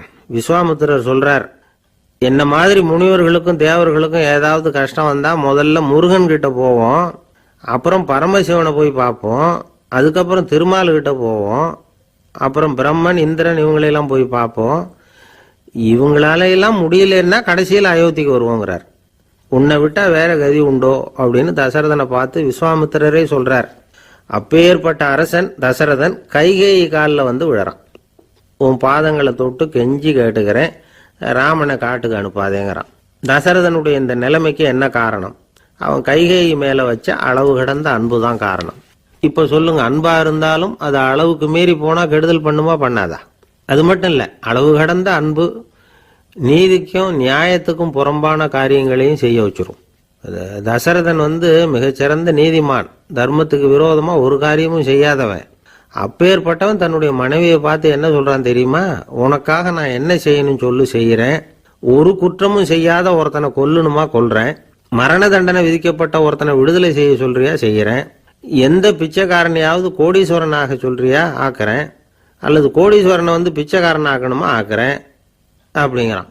நீதிக்கு விரோதமான இந்த பாவங்களை செய்யறதுக்கு அப்பேற்பட்ட அரசன் எப்படி துணிஞ்சான்? மனைவி பேர்ல வச்ச அளவு கடந்த அன்புதான் காரணம். திரிசூலம், வஜ்ராயுதம், வாள் இதுகளால தாக்கப்பட்டா கூட அதையெல்லாம் கொஞ்சம் கூட லட்சியம் பண்ணாத ஒருத்தன் காமதேவனுடைய மலர் அம்புகள் தாக்குனா அதை அவனால தாக்கு பிடிக்க முடியல, விழுந்துடுறான். காமதேவனுக்குள்ள மகிமையே அதுதாங்கிறார் துளசிதாசர். அதனாலதான் பெரியவங்கள்லாம் என்ன சொல்றாங்கன்னா, எதையும் அளவுக்கு மீறி செய்யாதேங்கிறாங்க. அப்பா, அம்மா, மனைவி, மக்கள் எல்லார் பேர்லயும் அன்பு அவசியம்தான். ஆனா அந்த அன்பு அறிவுக்கு புறம்பா இருக்கக்கூடாது, அளவுக்கு மீறி இருக்கக்கூடாது. அப்பதான் வாழ்க்கை சுகமா இருக்கும். இல்லைன்னா அவஸ்தை தான். அளவுக்கு மீறின அன்புங்கிறது புரியுது, அது சரி. அறிவுக்கு புறம்பான அன்புங்கிறது எப்படி? ஒரு தாய்க்கு ஜலதோஷம் அல்லது ஏதோ ஒரு தொற்று நோயின்னு வச்சுங்களேன். அந்த அம்மாவுக்கு தன்னுடைய குழந்தை பேர்ல அளவு கடந்த அன்பு. தனக்கு நோய் இருக்கு, அது அடுத்தவங்களுக்கு தொற்றக்கூடியது அப்படின்னு தெரிஞ்சிருந்தோம் அன்பை காட்டுறதுக்காக அந்த குழந்தைக்கு முத்தம் கொடுக்குறேன்னு தூக்கி வச்சுக்கிட்டு கொஞ்சம் ஆரம்பிச்சதுன்னு வச்சுக்கோங்க, அது நல்லா இருக்குமா? இதுதான் அறிவுக்கு புறம்பான அன்புங்கிறது. அது மாதிரி விலங்குகள்கிட்ட அன்பாயிருன்னு சொல்றோம். அதுக்காக புலிக்கு முத்தம் கொடுக்க முடியுமா? அப்படி கொடுத்தா அது அறிவுக்கு புறம்பான அன்பு. அதனால அன்பு கூட அறிவுபூர்வமா இருக்கணும் அப்படிங்கிறத இன்னைக்கு தகவல் மூலமா நாம புரிஞ்சுக்கணும். இந்த காலத்து காதலன் தன்னுடைய காதலிகிட்ட சொன்னானாம், இதை பாரு, உன் பேர்ல எனக்கு அளவு கடந்த அன்பு. உனக்காக என்ன செய்யணும் சொல்லு, செய்யறேன். நெருப்புல நடக்கணுமா, நடக்கிறேன். நீர்ல குதிக்கணுமா, குதிக்கிறேன். உயிரையே கொடுக்கணுமா, கொடுக்கறேன் அப்படின்னா. சரி, வர்ற ஞாயிற்றுக்கிழமை சாயந்தரம் 6 மணிக்கு இதே இடத்துக்கு வாங்க அப்படின்னு அந்த பொண்ணு. இவன் கொஞ்சம் யோசனை பண்ணி பார்த்துட்டு, அன்னைக்கு மழை பெய்யாம இருந்தா வந்துடுறேன் அப்படின்னானா. ஒரு பெரிய அரசன் இந்த உலகம் பூராவையும் ஆண்டுகிட்டு இருந்தான். ரொம்ப காலம் அப்படி அரசாட்சி பண்ணிக்கிட்டு இருந்தான். திடீர்னு அவனுக்கும் சில எதிரிகள் முளைச்சாங்க. அவங்கெல்லாம் ஒன்று சேர்ந்து இவனை தோற்கடிச்சுட்டாங்க. தோத்து போனதும் இவனுக்கு பயம் வந்துட்டுது, எங்கே எதிரிகள் நம்ம கொண்டுடுவாங்களோ அப்படின்னு. வெளியில் வந்தால் தனக்கு ஆபத்துன்னு பயந்துக்கிட்டு யாருக்கும் தெரியாமல் ஒரு குகைக்குள்ளே போய் பதுங்கி கிடக்கிறான். நிலைமையை பாருங்க. முதல் நாள் அரண்மனையில் அதிகாரம் பண்ணிக்கிட்டு இருந்தவன் மறுநாள் குகையில் பயந்து போய் பதுங்கி கிடக்கிறான். ராத்திரி நேரம் வந்தது, பசி வயத்தை கிள்ளுது, பிச்சை எடுத்து சாப்பிட வேண்டிய நிலைமை. பிச்சை எடுக்கிறதுக்கு பாத்திரம் வேணுமே, என்ன பண்ணுறது அப்படின்னு அங்கேயும் இங்கேயும் பார்க்குறான். ஒரு மூலையில் யாரோ விட்டுட்டு போன ஒரு ஓடு கிடக்குது. அதை எடுத்துக்கிட்டு புறப்பட்டான். இருட்டில் வழி புரியல. ஏதோ ஒரு யூகத்தில் காலை மெதுவாக எடுத்து வச்சு நடந்து போய்கிட்டு இருக்கிறான். வழியில் ஒரு கருப்பு நாய் படுத்து கிடந்தது. இருட்டில் அவன் இது கண்ணுக்கு சரியாக தெரியல. அவனுக்கு தவறி போய் காலை வச்சுட்டான் அது மேலே. நாய் சும்மா இருக்குமா, வள்ளுன்னு விழுந்து கடிச்சு விட்டுது. காலை பார்க்குறான், காலத்தையும் நினச்சி பார்க்குறான். அரண்மனையில் வீரக்கழல் அணிந்த காலை உடைய மன்னா அப்படின்னு புகழ்வாங்களே புலவர்கள்லாம். ஆனால் அது இன்னைக்கு நாய் கடித்த காலம் ஆயிட்டுதே அப்படின்னு நினைக்கிறான். அது மட்டும் இல்லை, முன்னாடி எல்லாம் பொற்கிண்ணங்களில் தான் அவன் சாப்பிடுவான். ஆனால் இப்போ உடஞ்சி போன ஓட்டு, அது ஓட்டை கையில் வச்சுக்கிட்டு நிற்கிறான். அதில் ஏதாவது யாராவது சாப்பாடு போடுவாங்களான்னு. முன்னாடியெல்லாம் நிறைய பேர் அரண்மனைக்கு வருவாங்க. அரசருக்கு காணிக்கைன்னு சொல்லி இவன் காலடியில் கொண்டாந்து கொட்டுவாங்க. அப்போல்லாம் இவன் அந்த ஜனங்களுடைய முகத்தை திரும்பி கூட பார்க்கறது இல்லை, ரொம்ப கர்வமாக உட்காந்துருப்பான். அதே ஆள் இன்னைக்கு எல்லார் கண்ணுலையும் படுறது மாதிரி பிச்சை எடுத்துக்கிட்டு இருக்கிறான். அப்போலாம் காணிக்கைகளை தன்னுடைய கையால் வாங்குறது தனக்கு கௌரவ குறைச்சல்னு நினச்சி தன்னுடைய வேலைக்காரங்களை விட்டு தான் அதை வாங்க சொல்லுவான். இப்போ பார்த்தீங்கன்னா அவனே தன் கையாலேயே பிச்சை வாங்குறான். நினச்சி பாருங்க, அந்த மனுஷன் நாள் அரசன், மறுநாள் பிச்சைக்காரன். எவ்வளவு வித்தியாசம்! செல்வம் தான் இப்படி ஒரு வித்தியாசம் ஏற்படுறதுக்கு காரணம். அப்படிப்பட்ட செல்வம் வாழ்க்கையை நடத்துறதுக்கு நமக்கு தேவைதான். ஆனால் அதையே நாம் அடைய வேண்டிய பயனா நினைக்கிறோம் பாருங்க, அதுதான் வேடிக்கை. இதை நம்மாழ்வார் அழகா ஒரு பாசுரத்தில் சொல்றார். ஒரு நாயகமாய் ஓட உலகுடன் ஆண்டவர், கருணாய் கவர்ந்த காலர், சிதைகிய பானையர், பெருநாடு காண இம்மையிலே பிச்சைதாம் கொள்வர், திருநாரணன் தாழ் காலம் பெற சிந்தித்து உய்மினோ அப்படிங்கிறார் நம்மாழ்வார். ஒரு பெரிய பணக்காரர் ஒரு துறவிகிட்ட போய், சாமி என்கிட்ட நிறைய பணம் இருக்கு, இருந்தாலும் நிம்மதி இல்லை, என்னால் நிம்மதியாக இருக்க முடியல, என்ன காரணம்னு கேட்டாராம். உடனே அந்த துறவி இதுக்கு நேரடியாக பதில் சொல்லாமல் பக்கத்தில் நின்றுக்கிட்டு இருந்த ஒரு குழந்தைய கூப்பிட்டார். அது ஓடியாந்தது. ஒரு ஆப்பிள் பழத்தை எடுத்து அது கையில் கொடுத்தார். அதை வாங்கிக்கிட்டு குழந்தை சிரிச்சுது. இன்னொரு பழத்தை எடுத்து கொடுத்தார். அதை இன்னொரு கையில் வாங்கிட்டு சிரிச்சுது. மூணாவது ஆப்பிள் எடுத்து கொடுத்தார். 2 பழத்தையும் நெஞ்சில் அணைச்சிக்கிட்டு 3வது பழத்தையும் வாங்கறதுக்கு முயற்சி பண்ணிச்சு. ஆனால் அது உடனே நழுவி கீழே விழுந்து உருண்டு ஓடிச்சு. ஏற்கனவே இருந்ததும் விழுந்துட்டுது. இப்போ அந்த குழந்தை அழ ஆரம்பிச்சுட்டுது. இப்போ அந்த துறவி பணக்காரர்கிட்ட சொன்னாராம், குழந்தைய கவனிச்சியா, 2 ஆப்பிள் போதும்னு அது நினைச்சிருந்தா இப்போ அது அழ வேண்டிய அவசியம் வந்திருக்குமா அப்படின்னாராம். எதுவுமே அளவுக்கு மிஞ்சினா துன்பம்தான். இந்த காலத்தில் இதெல்லாம் யாரு காதில் வாங்குறாங்க? ஒருத்தனை நல்ல வழிக்கு கொண்டு வரணும்னு நினைச்சு அவனை கூப்பிட்டு உட்கார வச்சு இந்த கதையை சொல்லிட்டு இருந்தாங்க. சொல்லிவிட்டு அந்த குழந்தை செஞ்சது தப்பு தானே அப்படின்னு கேட்டிருக்கிறாங்க. ஆமாம், தப்பு தான், நானா இருந்தா அப்படி செஞ்சிருக்க மாட்டேன் நானா இவன். 2 பழமே போதும்னு சொல்லியிருப்பியா அப்படின்னு கேட்டிருக்காங்க. அப்படி இல்லைங்க, அவர் கொடுக்க கொடுக்க ஒவ்வொரு பழமா வாங்கி பின்னாடி வச்சுட்டு மறுபடியும் கையை நீட்டுவேன் அப்படிங்கிறானா. இவெல்லாம் எந்த காலத்துல திருந்துறது?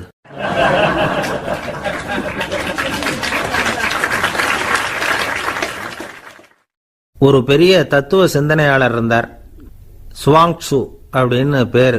அவருடைய மனைவி ஒரு நாள் திடீர்னு காலமாயிட்டாங்க. ஐயோ பாவம், அவர் ரொம்ப வருத்தப்படுவார், போய் ஆறுதலாக 4 வார்த்தை பேசிவிட்டு வரலாம் அப்படின்னு நினச்சிக்கிட்டு நிறைய பேர் அவரை தேடிட்டு வந்தாங்களாம். வந்தவங்களுக்கு ஆச்சரியம். ஏன்னா இவர் வருத்தப்பட்டுக்கிட்டு இருப்பார் அப்படின்னு தானே எதிர்பார்த்தாங்க. அப்படி இல்லை, தாளம் போட்டுக்கிட்டு உட்காந்துருக்கிறார். தாளத்துக்கு தகுந்த மாதிரி பாட்டு வேற பாடிக்கிட்டு இருக்கிறார். என்ன மனுஷன் அவர், கொஞ்சம் கூட கவலை இல்லாமல் இப்படி இருக்கிறாரு அப்படின்னு நினைச்சாங்க. ஒருத்தர் துணிஞ்சு அவர்கிட்ட கேட்டுவிட்டார், என்னங்க இது இப்படி அப்படின்னு. அதுக்கு அவர் என்ன சொன்னார் தெரியுமா? இதை பாருங்க, என்னுடைய மனைவி பிறக்கிறதுக்கு முன்னாடி அவளுக்கு உயிரும் கிடையாது, உடலும் கிடையாது. அதுக்கு பிறகுதான் உயிர் வந்தது, உடல் வந்தது, அந்த உருவம் வந்தது. இப்போ என்ன ஆச்சு? அந்த உருவமும் உயிரும் போயிட்டுது, அவ்வளவுதானே. வந்தது போயிட்டுது. இளவேனில் காலம், இலையுதிர் காலம், பனிக்காலம், இப்படி பருவங்கள் மாறி மாறி வருது இல்லையா? அது மாதிரி பிறப்பும் இறப்பும் மாறி மாறி வருது. இது இயற்கை. இதுக்காக அழுதா அது எப்படி அப்படின்னாராம். ஞான தெளிவு அடைஞ்சவங்களுக்கு எல்லாமே சுகம்தான். திருவள்ளுவரும் அதைத்தான் சொல்றார், உறங்குவது போலும் சாக்காடு, உறங்கி விழிப்பது போலும் பிறப்பு. தூங்குறதுக்கெல்லாம் நாம் வருத்தப்பட்டுக்கிட்ட இருக்கிறோமா? இன்னைக்கு தூங்க வேண்டியிருக்குதே, இன்னும் கொஞ்சம் நேரத்தில் நான் தூங்க வேண்டியிருக்கு அப்படின்னு சொல்லி யாராவது அழுதுகிட்டு இருப்பாங்களா? அதனால் இந்த உலக வாழ்க்கையினுடைய இயல்பை யதார்த்தத்தை நாம் தெளிவாக புரிஞ்சுக்கணும். அப்படி புரிஞ்சுக்கிட்டா நாம் கவலை இல்லாமல் வாழ முடியும். ஒரு வயசான தாத்தா பாட்டி 60 வருஷத்துக்கு முன்னாடி அவங்களுக்கு கல்யாணம் ஆச்சு. ஒன்றாவே வாழ்ந்தாங்க, ஒன்றாவே இறந்து போனாங்க. இப்போ அவங்க 2 பேரும் சொர்க்கத்துக்கு போய் சேர்ந்தாங்க. அங்கே எல்லா வசதியும் இருந்தது. ஒரு பெரிய பங்களாவே இவங்களுக்கு ஒதுக்கி கொடுத்தாங்களாம். இதுக்கு எவ்வளவு வாடகைன்னு கேட்டார் தாத்தா. வாடகையெல்லாம் கிடையாது, இலவசம் அப்படின்னார் அங்கே இருந்தவர். அந்த வீட்டுக்கு பின்னாடி ஒரு பெரிய புல்வெளி இருந்தது. இதில் விளையாட ஏதாவது கட்டணம் உண்டான்னு கேட்டிருக்கார் தாத்தா. அதெல்லாம் ஒன்றும் கிடையாது, பணம்லாம் கட்ட வேண்டியதில்லை அப்படின்னார் அவர். பக்கத்தில் ஹோட்டல் மாதிரி ஒரு பெரிய கட்டடம், உள்ள சாப்பாட்டு மேஜைகள், அது மேலே விதவிதமான பலகாரங்கள். சாப்பாட்டுக்கெல்லாம் எவ்வளவு அப்படின்னு விசாரிச்சாராம் தாத்தா. அதுதான் சொன்னேனே, இங்கே எல்லாமே இலவசம்தான், எது வேணும்னாலும் சாப்பிட்லாம், எவ்வளவு வேணும்னாலும் சாப்பிட்லாம் அப்படின்னாராம். நீங்கள் சொல்கிறீங்க அப்படி, ஆனால் நான் சர்க்கரை சேர்த்துக்கக்கூடாது, உப்பு சேர்த்துக்கக்கூடாது, பாட்டி கையால் எப்பவும் பத்திய சாப்பாடு தான் அப்படின்னாராம் தாத்தா. இதை பாருங்க, இங்கே உங்களுக்கு அந்த கவலையும் வேண்டியதில்லை. இங்கே நீங்கள் ஸ்வீட்டு சாப்பிட்லாம், காரம் சாப்பிட்லாம், உங்களுக்கு எந்த நோயும் வராது அப்படின்னாராம் அங்கே சொர்க்கத்தில் இருந்தவர். இதை கேட்ட உடனே அந்த தாத்தா பக்கத்தில் நின்ன பாட்டியை பார்த்து கத்தினாராம், அடி பாவி, எல்லாத்தையும் கெடுத்துட்டியே, நீ எனக்கு பத்திய சாப்பாடு போடாமல் கண்டதை திங்க விட்டுருந்தா 10 வருஷத்துக்கு முன்னாடியே நான் இங்கே சேர்ந்துருப்பேனே அப்படின்னாராம்.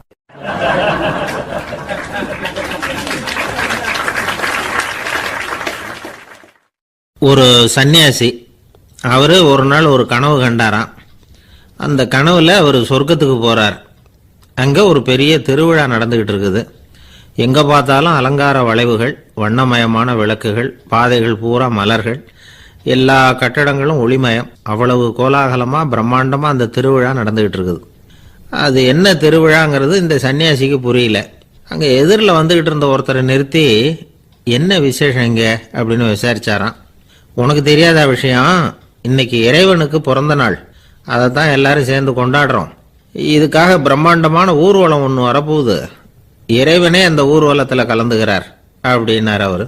உடனே அந்த சன்னியாசி ஒரு மரத்து நிழல்ல ஒதுங்கி நின்றுக்கிட்டார். ஊர்வலம் வந்துகிட்டு இருக்குது.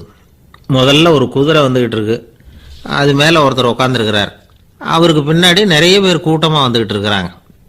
இவ்வளவு கூட்டம் இவர் பின்னாடி வருதே, யார் இவர் அப்படின்னு கேட்டார்.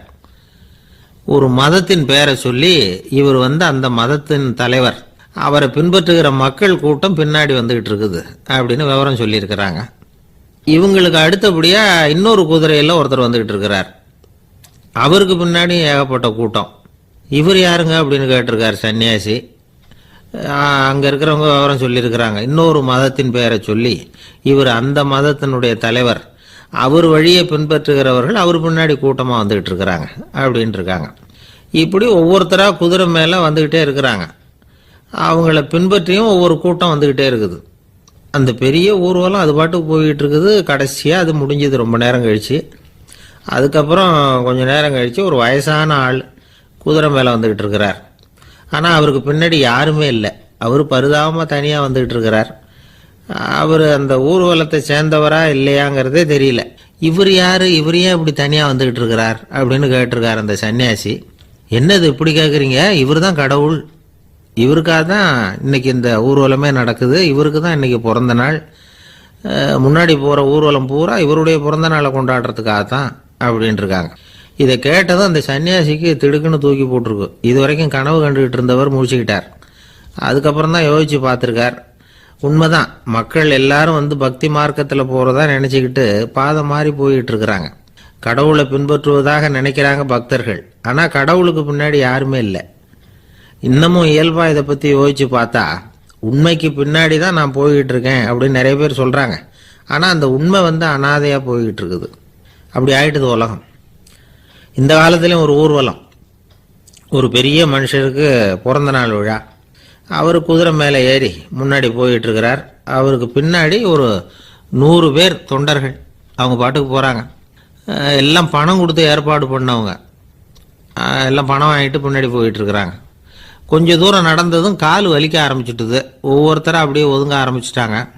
அதான் முன்னாடியே பணம் கிடைச்சிட்டுதே, இனிமேல் ஒதுங்கினா என்னன்னு ஒதுங்கிட்டாங்க. ஒரு கட்டத்தில் குதிரையில் போகிறவர் தற்செயலாக திரும்பி பார்க்குறாரு, பின்னாடி யாருமே இல்லை, எல்லாரும் ஓடி போயிட்டாங்க. ஒரே ஒரு ஆள் மட்டும் ரொம்ப விசுவாசமாக பின்னாடி நடந்து வந்துக்கிட்டு இருந்தான். ஏன்ப்பா நீ மட்டும் வந்துக்கிட்டு இருக்கிறியே, நீ வீட்டுக்கு போகலையான்னு கேட்டிருக்காரு அவர். நீங்கள் அந்த குதிரையையும் அதுக்குள்ள வாடகை பணத்தையும் கொடுத்துட்டீங்கன்னா நானும் போயிடுவேன் அப்படின்னு நானா இந்த ஆள்.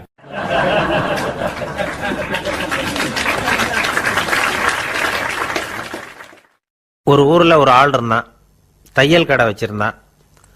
அவங்கிட்ட ஒருத்தன் ஒரு சட்டை துணி எடுத்து கொடுத்து தைக்க சொல்லியிருந்தான். வர்ற சனிக்கிழமை வா வாங்கிட்டு போ அப்படின்னு அவன் சொல்லியிருந்தான். அதே மாதிரி இவன் வந்தான். அவன் தச்சு வச்சிருந்த சட்டையை கொடுத்தான். இவன் வாங்கி அங்கேயே போட்டு பார்த்தான். கை நீளம் ஒன்றுக்கு ஒன்று வித்தியாசமாக இருந்தது. வலது கை இடது பக்கத்தை விட நீளம் குறைச்சலாக இருந்தது. அவன் முணுமுணுக்க ஆரம்பிச்சுட்டான், என்ன இது இப்படி தைச்சுட்டியேன்னு. இதுக்கு அவன் சொன்னான், ஐயையோ இதுக்காகவா சங்கடப்படுறீங்க, வலது கையை மட்டும் கொஞ்சம் உள்ளே இழுத்தாப்புல வச்சுக்கிட்டீங்கன்னா சரியாக போகுது, மற்றபடி அந்த சட்டையில் உள்ள கலை அம்சத்தை கவனிங்க, எவ்வளோ அற்புதமாக தைச்சிருக்கேன் பாருங்கள், ஒரு சின்ன குறைய இப்படிலாம் பொருட்படுத்த வேண்டியதில்லை, நான் சொன்னது மாதிரி கையை கொஞ்சம் உள்ளே இழுத்தது மாதிரி வச்சுக்கிட்டு நடந்து போங்க, ஜோராக இருக்கும் அப்படின்னா. அவனும் யோசித்து பார்த்தான். சரியான யோசனையாக தான் தோணுச்சு. கொஞ்சம் முயற்சி பண்ணி வலது கையை கொஞ்சம் உள்ளே இழுத்து சட்டை சரியாக இருக்கிறது மாதிரி பண்ணிட்டான். இப்போ மறுபடியும் ஒரு பிரச்சனை. வலது கையை உள்ளே இழுத்த மாதிரி அப்படியே வச்சுக்கிட்டதும் முதுகு பக்கம் கொஞ்சம் துணி தளர்த்தியாக தொங்குறது மாதிரி தெரிஞ்சுது. என்ன இது முதுகு பக்கம் துணி குவிஞ்சுட்டுதே தொங்குதே அப்படின்னா மறுபடியும், அடடா இதுக்காகவா கவலைப்படுறீங்க, உடம்பு அதுக்கு தகுந்த மாதிரி கொஞ்சம் வளைச்சிக்கிட்டா சரியாக போடுது, இதுக்காக அந்த அழகான தையலை பிரித்து அதில் உள்ள கலை அம்சத்தை கெடுக்கிறதுக்கு என் மனசு இடம் தரல, எவ்வளவுக்கு தளர்த்தியாக இருக்கோ அவ்வளவுக்கு கொஞ்சம் உடம்ப வளைச்சி அப்படி குனிஞ்சது மாதிரி போங்க போதும் அப்படின்னா. அதுவும் நல்ல யோசனையாக தான் பட்டுது இவனுக்கு. சரின்னு சொல்லிவிட்டு புறப்பட்டான். தெருவில் இறங்கினான். கையை கொஞ்சம் உள்ளே இழுத்தான். உடம்ப கொஞ்சம் முன்னால் வளைச்சான். சட்டைக்கு தகுந்த மாதிரி உடம்ப பண்ணிக்கிட்டான். மெதுவாக நடந்து போகிறான். இப்போ எதிரில் இன்னொருத்தன் வரான். இவனை பார்க்குறான். இவன் போட்டிருக்கிற சட்டையை பார்க்குறான். ஆஹா அற்புதம்ங்கிறான். சும்மா சொல்லக்கூடாது, ரொம்ப நல்லா இருக்குது. நிச்சயமாக இது இந்த ஊர் மேலே தெருவில் இருக்கிற ஒருத்தன் இருக்கானே, அவன் தைச்சதாக தான் இருக்கணும் அப்படின்னா. இதை கேட்டதும் அவனுக்கு ஆச்சரியம். எப்படி அவ்வளவு கரெக்டாக கண்டுபிடிச்சிங்க அப்படின்னு கேட்டிருக்கான். இதுக்கு அந்த வழிபோக்கன்னு சொன்னானா, அவன் ரொம்ப கெட்டிக்காரன். உங்களை மாதிரி உடம்பும் கையும் வளைஞ்சு போன ஒரு ஆசாமிக்கு அவனை தவிர வேற யாராலேயும் இவ்வளவு பொருத்தமான ஒரு சட்டையை தைக்க முடியாது அப்படின்னானா. பாருங்க, அவனுக்காக இவன் அனுசரிக்க போய் இவனோட நிலைமை எப்படி ஆயிட்டுது பாருங்க. இதே மாதிரி தான் சில சடங்குகளும் சம்பிரதாயங்களும் நம்மளை கோமாளி ஆக்கி விட்டுரும். எதுவாக இருந்தாலும் அதில் அறிவுபூர்வமான அணுகுமுறை அவசியம். ஒரு நர்ஸ் அவசரமாக ஓடி டாக்டர்கிட்ட சொல்லிச்சான், டாக்டர் ஒரு தப்பு நடந்து போச்சு. 10ஆம் நம்பர் பெட்டில் இருக்கிற பேஷண்ட்டுக்கு காலில் ஆப்ரேஷன் பண்ணுறதுக்கு பதிலாக கையில் ஆப்ரேஷன் பண்ணி விட்டீங்க. கை ஆப்ரேஷன் பண்ணிக்க வேண்டிய ஆள் 7ஆம் நம்பர் பெட்டில் இருக்கார் அப்படின்னு தான். அதுக்கு இவர் பதட்டப்படாமல் சொன்னாராம், பரவாயில்ல இவரை தூக்கி 7ஆம் நம்பர் பெட்டில் போட்டுரு அப்படின்னாராம்.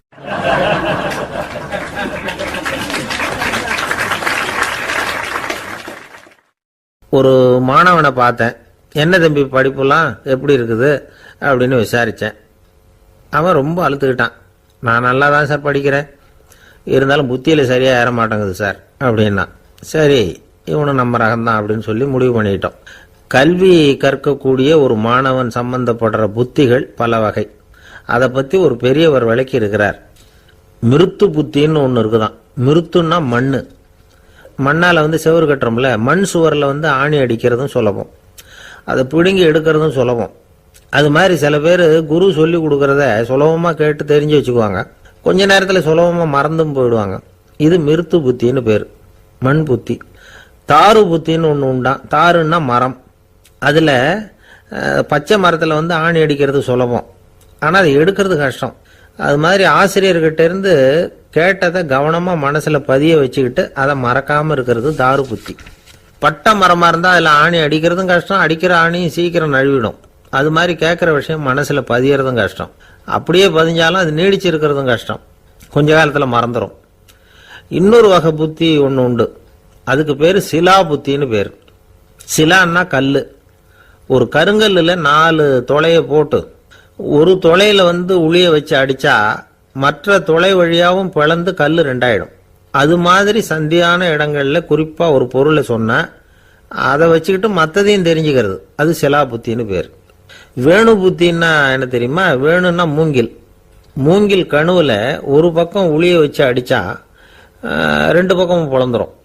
அது மாதிரி ஒரு செய்தியை கேட்டுக்கிட்டு இருக்கிறப்பவே அதோட முன்பின் தொடர்களையும் தெரிஞ்சுக்கணும், அது வேணு புத்தி. தைல புத்தின்னு ஒன்று உண்டு. தைலம்ங்கிறது எண்ணெய். தண்ணியில் ஒரு துளி எண்ணெயை விட்டா அது தண்ணி பூரா பரவி போடுதுல்ல, அது இப்படி பரவுறது மாதிரி ஆசிரியர் சுருக்கமாக ஒரு கருத்தை சொன்னா அதை வச்சுக்கிட்டு பூரா விஷயங்களையும் தெரிஞ்சுக்கணும், அது தைல புத்தி. கற்பூர புத்தின்னு ஒன்று கேள்விப்பட்டிருக்கோம். அது எப்படின்னா, கற்பூரம் தீ பட்ட உடனே பிடிச்சிக்கும். ஆசிரியர் சொன்ன உடனே நுண்ணறிவோட பாடங்களை புரிஞ்சுக்கிறது இந்த வகை புத்தி. கரி புத்தின்னு ஒன்று. அது எப்படின்னா, கரியில் நெருப்பை வச்சு விசிறிய பிறகு அதுக்கப்புறம் அது கறி நெருப்பாகும். அது மாதிரி காலம்புற சாயந்தர வேலைகளில் ஆசிரியர் பாடம் சொல்லி கொடுப்பார், அதை கொண்டு புரிஞ்சுக்கிறது இந்த வகை. கதலித்தண்டு புத்தின்னு ஒன்று சொல்லுவாங்க. கதலிங்கிறது வாழை மரம். வாழைத்தண்டில் தீ வைக்கிறது எவ்வளவு சிரமமோ அவ்வளவு சிரமத்தோட கல்வி கற்கிறது கதலித்தண்டு புத்தி. இதை தவிர இன்னும் சில வகையான மாணவர்களை கூட அடையாளம் காட்டுறாங்க. ஆசிரியர் சொன்னதில் நல்லது மட்டும் எடுத்துக்கிறவன் அன்னம். ஆசிரியர் கிடைச்ச இடத்துல பாடத்தை கேட்டுக்கிட்டு பிறகு தனியாக உட்காந்து சிந்திக்கிறவன் பசு. பசுமாடு அப்படி தானே, புல்லு கண்ட இடத்துல மேயும், அதுக்கப்புறம் நிதானமாக அசை போட்டுக்கும். ஆசிரியர் சொன்னதை தவிர வேற எதையும் சொல்ல முடியாதவன் கிளி. பல இடங்களில் பாடங்கள் கேட்டு கடைசியில் ஒன்றும் புரியாமல் போகிறவன் ஆடு. ஆடு ஒரு செடியில் வயிறார மேயாது, ஒரே செடியில் இக்கரைக்கு அக்கறை பச்சைன்னு அங்கேயும் இங்கேயும் அலைஞ்சிக்கிட்டே இருக்கும். சில பேருக்கு எருமைன்னு பேர். எருமை எப்படின்னா குளத்து நீரை கலக்கி தான் குடிக்கும். அது மாதிரி ஆசிரியர் மனசை நோக செய்து பயில்கிற மாணவர்கள்லாம் இந்த ரகம். இவ்வளவுலாம் இருந்தாலும் இந்த காலத்து மாணவர்கள்லாம் ஒரு தனி ரகம். ஒரு ஆசிரியர் வகுப்புல பாடம் நடத்திக்கிட்டு இருந்தார். இலக்கண வகுப்பு. இறந்த காலம், நிகழ்காலம், எதிர்காலம், past tense, present tense, future tense, இதை பற்றிலாம் பாடம் நடத்துகிறார். எல்லாம் சொல்லி கொடுத்துட்டு இப்போ நான் ஒரு வாக்கியம் சொல்லுவேன், அது என்ன காலம் அப்படிங்கிறத நீங்கள் சொல்லணும்னார் ஆசிரியர். சரின்னாங்க மாணவர்கள்லாம். நான் நாளைக்கும் பாடம் நடத்தப் போகிறேன், இது என்ன காலம் அப்படின்னு கேட்டார் ஆசிரியர். அதாவது நான் நாளைக்கும் பாடம் நடத்தப் போகிறேன், இந்த வாக்கியம் என்ன காலம்னு கேட்டார். ஒரு பையன் மெதுவாக எழுந்திரிச்சு சொன்னான், இது எங்க போதாத காலம் சார் அப்படின்னு சொல்லிவிட்டு உட்காந்துட்டானா.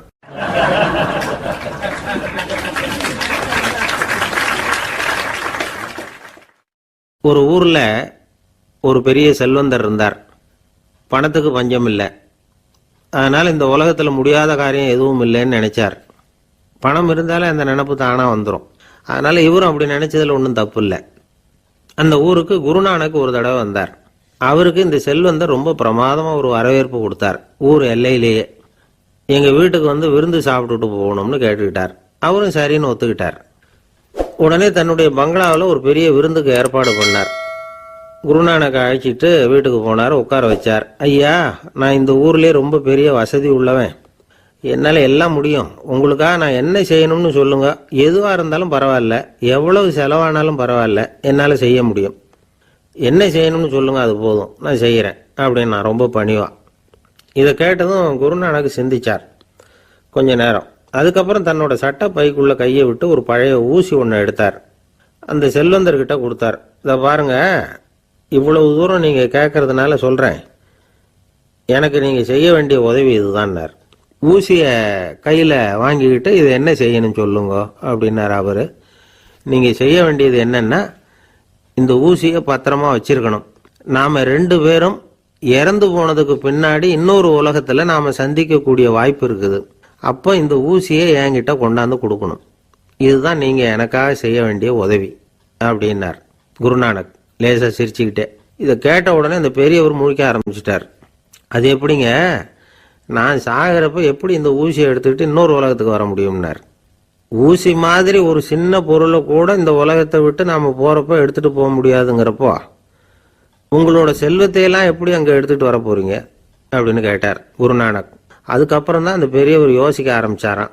குருநானக் சொல்றார், இதை பாருங்க, நாம செய்யற நல்லது கெட்டது தான் கடைசி வரைக்கும் நம்ம கூட இருக்கும். அடுத்தவங்க நல்லா இருக்கணுங்கிறதுக்காக பொருளை செலவு செய்யணும். அப்படி செய்யலைன்னா எந்த பிரயோஜனமும் இல்லை அப்படின்னார். அதுக்கப்புறம் தான் அந்த செல்வந்தரின் அறிவு கண் திறந்துதான். உடனே குருநானக்கை வணங்கினார். ஐயா, என்கிட்ட இருந்த ஆணவம் போயிட்டுது, இனிமே என்கிட்ட இருக்கிற செல்வத்தை நல்ல வழியில செலவழிப்பேன் அப்படின்னாராம். நம்ம கிட்ட இருக்கிற பணம் எப்பவும் நம்ம கூடவே வந்துகிட்டு இருக்காதுங்கிறதுக்கு இது ஒரு உதாரணம். அதுக்காக நாம பணம் சேர்க்கறத பத்தி கவலைப்பட வேண்டியதில்லை, பேசாம படுத்து தூங்கிட்டு இருந்தா போதும் அப்படின்னு இதுக்கு அர்த்தம் பண்ணிக்க கூடாது. முறையான வழியில பணம் சேர்க்கணும், அதை முறையான வழியில செலவு பண்ணணும். அதனால ஏற்படக்கூடிய மன நிறைவு இருக்கு பாருங்க, அது அனுபவிச்சவங்களுக்கு தான் தெரியும். சொர்க்கத்துக்கு போறவங்க இங்க இருந்து பணத்தை எடுத்துட்டு போக முடியாது. ஆனா நம்ம செல்வத்தை இங்க மற்றவங்களுக்கு பயன்பட செய்து அதனால ஏற்படுற புண்ணியம் இருக்கு பாருங்க, அதை எடுத்துட்டு போக முடியுமா. இதுதான் ஆன்மீகவாதிகள்லாம் சொல்ற கருத்து. ஜான் நியூட்டன் ஒருத்தர், அவர் சொன்னார், நான் எப்பவாவது சொர்க்கத்துக்கு போய் சேர்ந்தேன்னா அங்க 3 அதிசயங்களை பார்ப்பேன்னார். என்னன்னு கேட்டாங்க. நான் யார் யார் இருக்க மாட்டாங்கன்னு நினைச்சுக்கிட்டு இருந்தேனோ அவங்கள சில பேர் அங்க இருப்பாங்க, அது ஒரு பெரிய அதிசயம்னார். சரி, அடுத்தது என்ன? 2வது அதிசயம் என்னன்னா, அங்க இருப்பாங்கன்னு நான் எதிர்பார்த்த சில பேர் அங்க இருக்க மாட்டாங்க அப்படின்னார். சரி, 3வது பெரிய ஆச்சரியம் என்ன அப்படின்னா, நான் அங்க இருக்க பாருங்க, அதுதான் அந்த 3வது அதிசயம் அப்படின்னாராம்.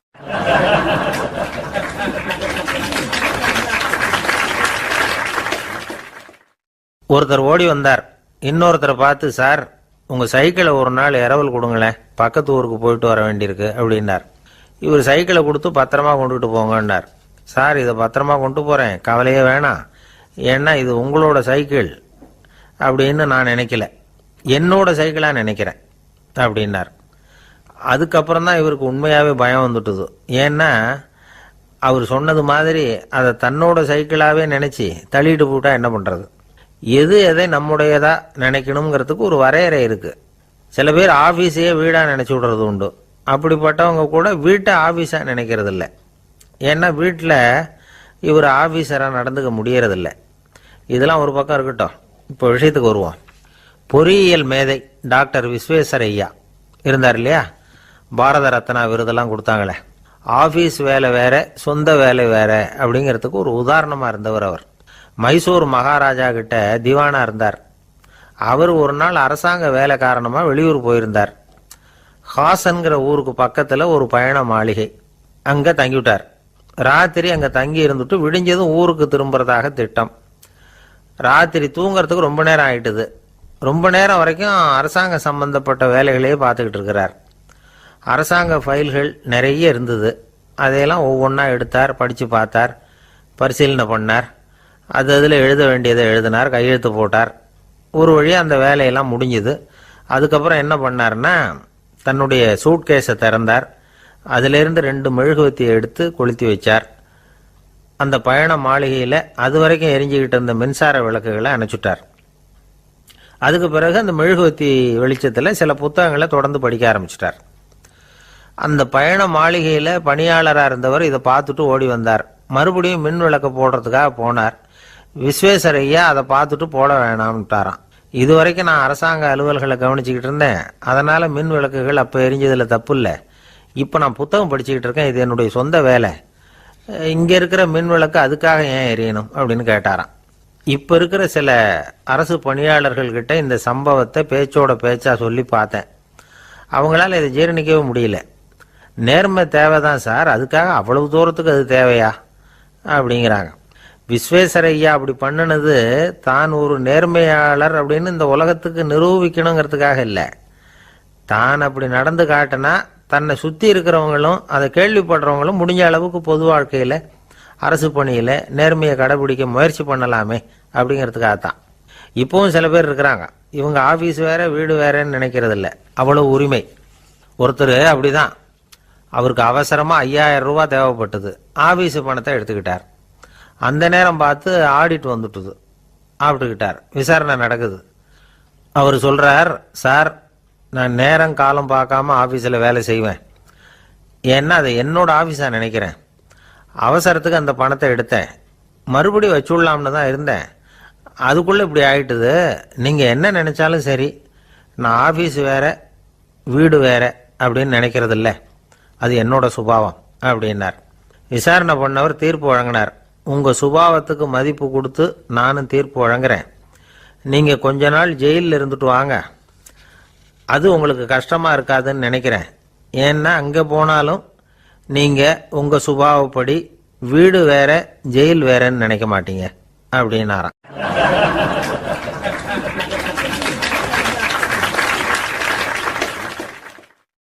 திபேத் நாட்டில் புத்த மடாலயங்கள் நிறைய உண்டு. அதுக்கு ஒரு தலைமையகமும் உண்டு. அது இந்த திபேத் தலைநகரம் லாசாவில் இருக்குது. ரொம்ப காலத்துக்கு அப்பால் அதை பற்றிலாம் நிறைய விவரங்கள் எழுதி வச்சிருக்கிறாங்க. அது இப்போவும் நமக்கு கிடைக்குது.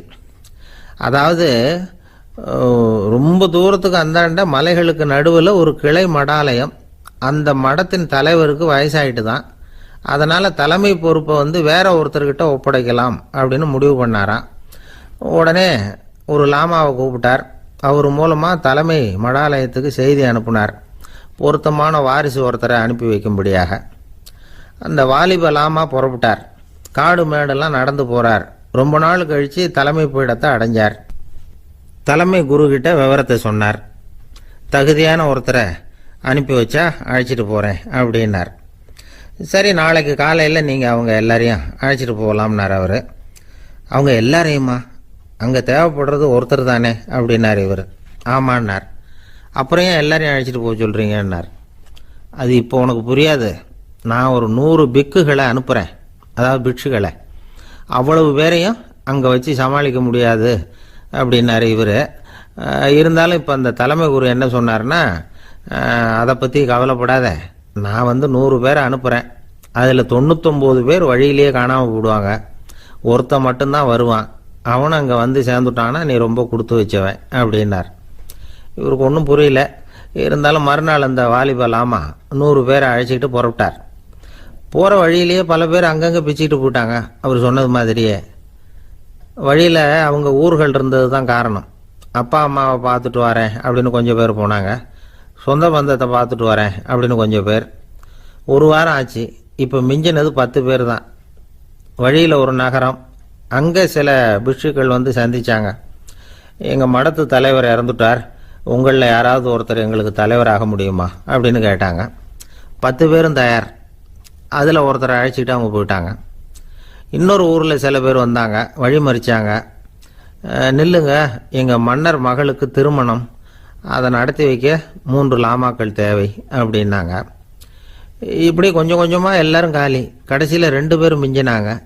அங்கே ஒரு இளம்பெண் எதிரில் வந்தா, எங்கள் அப்பா வேட்டைக்கு போயிருக்கிறாரு, இன்னும் திரும்பி வரல, வீட்டில் வேற யாரும் இல்லை, தனியாக இருக்க பயமாக இருக்குது, யாராவது ஒருத்தர் எனக்கு துணையாக இருக்கணும் அப்படின்னு கேட்டுக்கிட்டா. எங்கள் 2 பேரில் நீயே ஒருத்தரை தேர்ந்தெடுத்துக்கோ, இல்லைன்னா எங்களுக்குள்ளே சண்டை வந்துடும் அப்படின்னாங்க. இப்போ மிஞ்சினவர் ஒருத்தர். அவருக்கும் ஒரு சோதனை வந்தது. ஒரு தர்க்கவாதி எதிரில் வந்தான், உன்னோட வாதம் பண்ணணும்னா. இவனோட வாதம் பண்ணுறேன், அது முடிய ரொம்ப காலம் ஆகலாம், தர்க்கத்தில் நான் ஜெயிச்சா அங்கே வரேன், இல்லைன்னா இவருடைய சீடனை ஆயிடுவேன் அப்படின்னார் அவர். கடைசியாக அழைக்க வந்த வாலிபலாமா மட்டும் வெறும் கையோடு திரும்பி போனார். அங்கே இருந்த வயசான மடாதிபதி கேட்டார், எத்தனை பேர் அங்கேருந்து புறப்பட்டீங்கன்னார். என்னையும் சேர்த்து 101ன்னார் அவர். நல்லது, நீயாவது திரும்பி வந்திய, அதுதான் எனக்கு போதும், ஏன்னா நீ தான் எனக்கு உண்மையான வாரிசு, அந்த 100 பேரில் யாரும் வரமாட்டாங்க அப்படின்னார் அவர். ஏன்னா அவருக்கு தெரியும் இவர் ஒருத்தர் தான் திரும்பி வருவாருங்கிறது. திபேத்தில் ஒரு பழங்கால பழமொழி உண்டாம், 100 பேர் செல்லலாம், எப்பொழுதாவது ஒருவன் அபூர்வமாக அடைய வேண்டிய இடத்தை அடைவான். இதுதான் அந்த பழமொழி. ஒரு உன்னதமான இலக்கை அடையணும்னா அது அவ்வளவு சுலபமான காரியம் இல்லை. இந்த காலத்து மடாலயம் ஒன்று, அதில் ஒரு தலைவர், அவருக்கு வயசாயிட்டுது, தனக்கு ஒரு வாரிசை நியமிக்கணும் அப்படின்னு ஆசைப்பட்டார். ரொம்ப கஷ்டப்பட்டு ஒருத்தரை பிடிச்சார், தனக்கு வாரிசா நியமிச்சுட்டு அவர் சமாதி ஆயிட்டார். புதுசாக பொறுப்பேற்றுக்கிட்டவர் அப்படியே உட்காந்துருந்தார். அவரை தேடிட்டு பத்திரிகை நிருபர்கள்லாம் வந்தாங்க, கேட்டாங்க. அவர் உங்கள் பொறுப்பில் வந்து அவர் பெரியவர் விட்டுட்டு போன இது எவ்வளவு சுமாராக தேரும், எவ்வளவு விட்டுட்டு போனார் அப்படின்னு கேட்டிருக்கிறாங்க.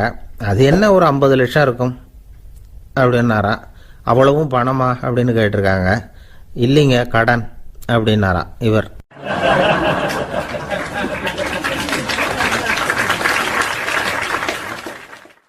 ஒரு நண்பர் யாருக்கோ ஃபோன் பண்ணிக்கிட்டு இருந்தார். அவர் பேசி முடித்ததும் நான் அவரை பார்த்து, இப்போ ஃபோன் பண்ணீங்களே, அந்த ஃபோன் நம்பர் என்ன அப்படின்னு கேட்டேன். அவர் தலையை சொரிஞ்சுக்கிட்டார், ஞாபகம் வரலன்னார். சரி சார், அதை விடுங்க, உங்கள் மனைவி பேர் என்ன அப்படின்னு கேட்டேன். மாலதின்னார். என்ன சார் இது வேடிக்கை, கொஞ்ச நேரத்துக்கு முன்னாடி பேசின ஃபோன் நம்பர் வந்து மறந்து போச்சு, எப்போவோ கல்யாணம் பண்ணிக்கிட்ட மனைவி பேர் மறக்கலை, அதை கரெக்டாக சொல்லிவிட்டீங்களே அப்படின்னு கேட்டேன். அவர் என்ன ஒரு மாதிரியாக பார்த்தார்.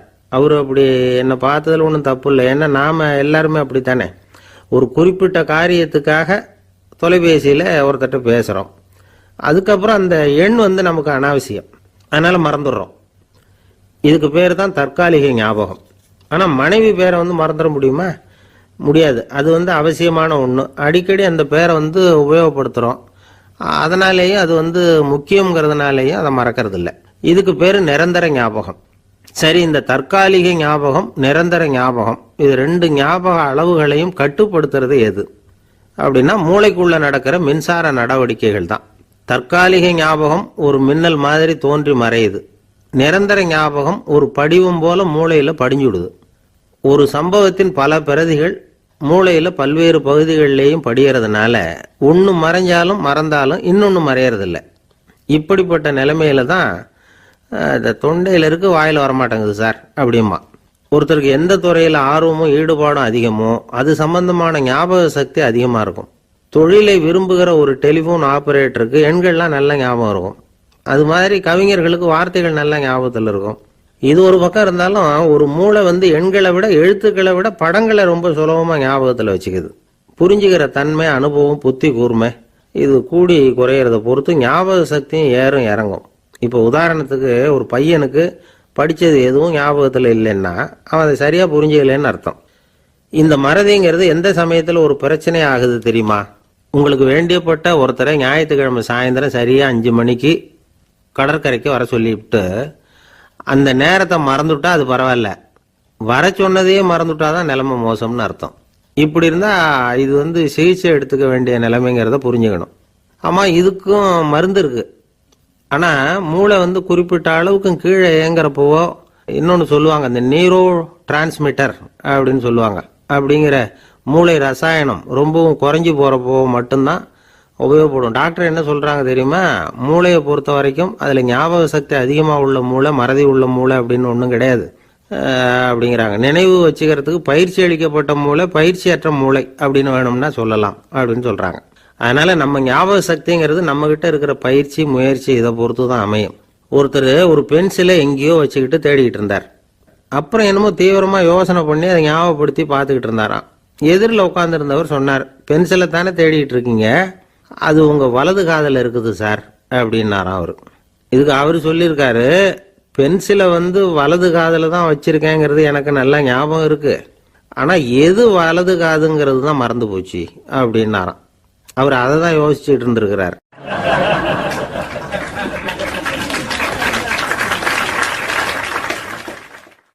காலை நேரம் கடற்கரை ஓரம் காலை வீசிக்கிட்டு கையை வீசிக்கிட்டு ஏதோ சண்டைக்கு போகிற சிப்பாய் மாதிரி எல்லாரும் நடந்து போயிட்டு இருக்கிறாங்க. நடைப்பயிற்சி. அதில் நமக்கு தெரிஞ்ச ஒருத்தர் எதிரில் வந்தார் ரொம்ப வேகமாக. என்ன சார் வாக்கிங்க அப்படின்னு கேட்டோம். அவரால் ஆமாம்னு பதில் சொல்ல முடியல, அவ்வளவு கஷ்டம். மூச்சு விடுறதுக்கே வாயை திறந்து மூடிட்டு இருக்கிறார். எங்கே பேசுறது? கொஞ்சம் நின்று நிதானித்து மூச்சு விட்டுட்டு அதுக்கப்புறம் சொன்னார் ஆமாம் அப்படின்னு. என்ன சார் இவ்வளவு வேகம்னோ? உங்கள் பேச்சை கேட்டுவிட்டு தான் சார் நடக்க ஆரம்பித்தோம். நீங்கள் தான் அடிக்கடி சொல்லிகிட்டு இருந்தீங்க நடக்கிறது நல்லதுன்னு. அன்னையிலேருந்து ஆரம்பிச்சுட்டேன், ஆனால் ரொம்ப கஷ்டமாக இருக்குது சார். இப்போ பாருங்கள், உங்கள்கிட்ட சுலபமாக பேசக்கூட முடியல, மூச்சு வாங்குது, உடம்பு கூட வலிக்கிறது மாதிரி இருக்குது அப்படின்னு அவர் பாட்டுக்கு பேச ஆரம்பிச்சிட்டார். உங்களை யார் சார் இவ்வளவு வேகமாக நடக்க சொன்னது? வேகத்தை குறைங்க, மெதுவாக நடங்க அப்படின்னோம். நீங்கள் நடக்கிறதுனால என்னென்ன சௌகரியம்னு அன்னைக்கு சொன்னீங்களே தவிர சௌகரியமாக நடக்கிறது எப்படின்னு சொல்லலையே அப்படின்னார் அவர். இன்னமும் லேசாக மூச்சு வாங்கிக்கிட்டே சொன்னால் கூட இவர் சொல்கிறதுலே ஒரு நியாயம் இருக்குது. அதனால் இந்த நடைப்பயிற்சி பண்ணுறவங்க கவனிக்க வேண்டிய சில முக்கியமான குறிப்புகள் இருக்குது. அது என்னென்னங்கிறத அவங்க தெரிஞ்சுக்கணும். அது தெரிஞ்சு வச்சுக்கிறது நல்லது. இதெல்லாம் மருத்துவ நிபுணர்கள் சொல்கிற குறிப்புகள். அவங்க என்ன சொல்கிறாங்க தெரியுமா? உங்கள் வயசு 40க்கு மேலேயா? உங்கள் எடை இருக்க வேண்டியதை விட 10 கிலோ அதிகமாக இருக்குதா? நீங்கள் புகை பிடிக்கிறவரா?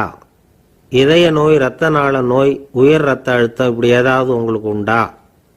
அப்படின்னா நீங்கள் உங்கள் இஷ்டத்துக்கு வரிஞ்சு கட்டிக்கிட்டு நடைப்பயிற்சி பண்ண ஆரம்பிச்சிடாதீங்க. முதல்ல ஒரு மருத்துவ பரிசோதனை பண்ணிக்கோங்க, அதுதான் நல்லது அப்படின்னு அவங்க சொல்கிறாங்க. நடக்கிறப்போ, உடற்பயிற்சி செய்கிறப்போ மார்பு பகுதியில் அல்லது வேற எங்கேயாவது தொடர்ந்து வலி இருந்ததுன்னா பயிற்சியை நிறுத்தி விட்டு டாக்டரை போய் பார்க்கணும். நடைப்பயிற்சி பண்ணுறப்போ உங்கள் சக்திக்கு தகுந்த மாதிரி மெதுவாக அதிக கஷ்டம் இல்லாமல் முன்னேறலாம். அங்கே என்ன போட்டியாக வைக்கிறாங்க? முந்திக்கிட்டு போய் என்ன பண்ண போகிறோம்? பரிசாக வாங்க போகிறோம். அதனால் நிதானம் அவசியம் அப்படிங்கிறது அவங்க ஆலோசனை. தொந்தரவு கொடுக்காத ஷூ, ட்ரெஸ்ஸு இதுகளை உபயோகப்படுத்துங்க.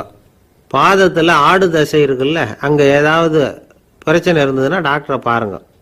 இந்த பாதத்தில் வலி வரும் அந்த இடத்துல. வெயில் காலமாக இருந்தால் தலைக்கு தொப்பி வச்சுக்கோங்க. பனியில் நடந்தாலும் அப்படி தான், தலையை பத்திரமா பார்த்துக்குங்க. நம்மக்கிட்ட ஏதோ கொஞ்சம் உருப்படியாக தெரியறது அதுதானே. உடற்பயிற்சிக்கு முன்னாடி பின்னாடி பயிற்சி செய்கிறப்போ நிறைய தண்ணி குடிக்கலாமா. முதல் 1 மாதத்துக்கு கொஞ்சம் தளர்த்தியாக சாவகாசமாக நடக்கலாம். மணிக்கு 3 அல்லது 4 கிலோமீட்டர் வேகம்னு வச்சுக்கங்களேன். அதுக்கப்புறம் வேகத்தை அதிகப்படுத்தலாம். மணிக்கு 6 அல்லது 8 கிலோமீட்டர் அளவுக்கு நடக்கலாம். நல்லா கையை வீசிக்கிட்டு நடக்கணும். மூச்சு விடுற எண்ணிக்கை அதிகரிக்கணும். இது மாதிரி ஒரு 30 நிமிஷம் நடக்கலாம். தனியாக நடந்து போகிறதுக்கு உங்களுக்கு என்னமோ மாதிரி இருக்குதா? கூட யாரையாவது சேர்த்துக்குங்க, ஒரு குரூப்பாக சேர்ந்து போகலாம். நடக்கிறதுங்கிறத ஒரு சந்தோஷமான சமாச்சாரமாக ஆக்கிக்கணும். தினம் இப்படி நடக்க வேண்டி இருக்குதே அப்படின்னு புலம்பிக்கிட்டே போகக்கூடாது. சில பேர் நடக்கிறப்போ கடந்த காலத்தை அசை போட்டுக்கிட்டே போவாங்க, சில பேர் வருங்காலத்தை அசை போட்டுக்கிட்டே போவாங்க, சில பேர் முக்கியமான திட்டம்லாம் இப்படி நடக்கிறப்ப தான் தீர்மானம் பண்ணுவாங்க. நடக்கிறதுனால மன இறுக்கம் குறையுது, பரபரப்பு குறையுது, மன ஆற்றல் பெருகுது, தன்னம்பிக்கை வளருது, முதுமை தள்ளி போகுது, செயல்திறன் அதிகரிக்குது. இதை தவிர உடம்புக்கும் பல விதமான சௌகரியங்கள் ஏற்படுது. அதனால இதுவரைக்கும் நடக்க ஆரம்பிக்காதவங்க இனிமே இந்த குறிப்புகளை கவனத்தில் வச்சுக்கிட்டு நடக்க ஆரம்பிச்சுடலாம். சார்லஸ் லேம்ப் அப்படின்னு ஆங்கில இலக்கிய மேதை ஒருத்தர், அவர் ஒரு தரம் உடம்பு சரியில்லைன்னு டாக்டர்கிட்ட போனாராம். டாக்டர் அவரை பார்த்துட்டு, நீங்கள் தினமும் காலையில் வெறும் வயத்தில் நடக்கணும் அப்படின்னாராம். வெறும் வயத்தில் நடக்கிறதுக்கு நான் தயார், ஆனால் வயிறு கிடைக்கணுமே சார், யார் வயத்து மேலே நடக்கிறது டாக்டர் அப்படின்னு கேட்டாராம் இவர்.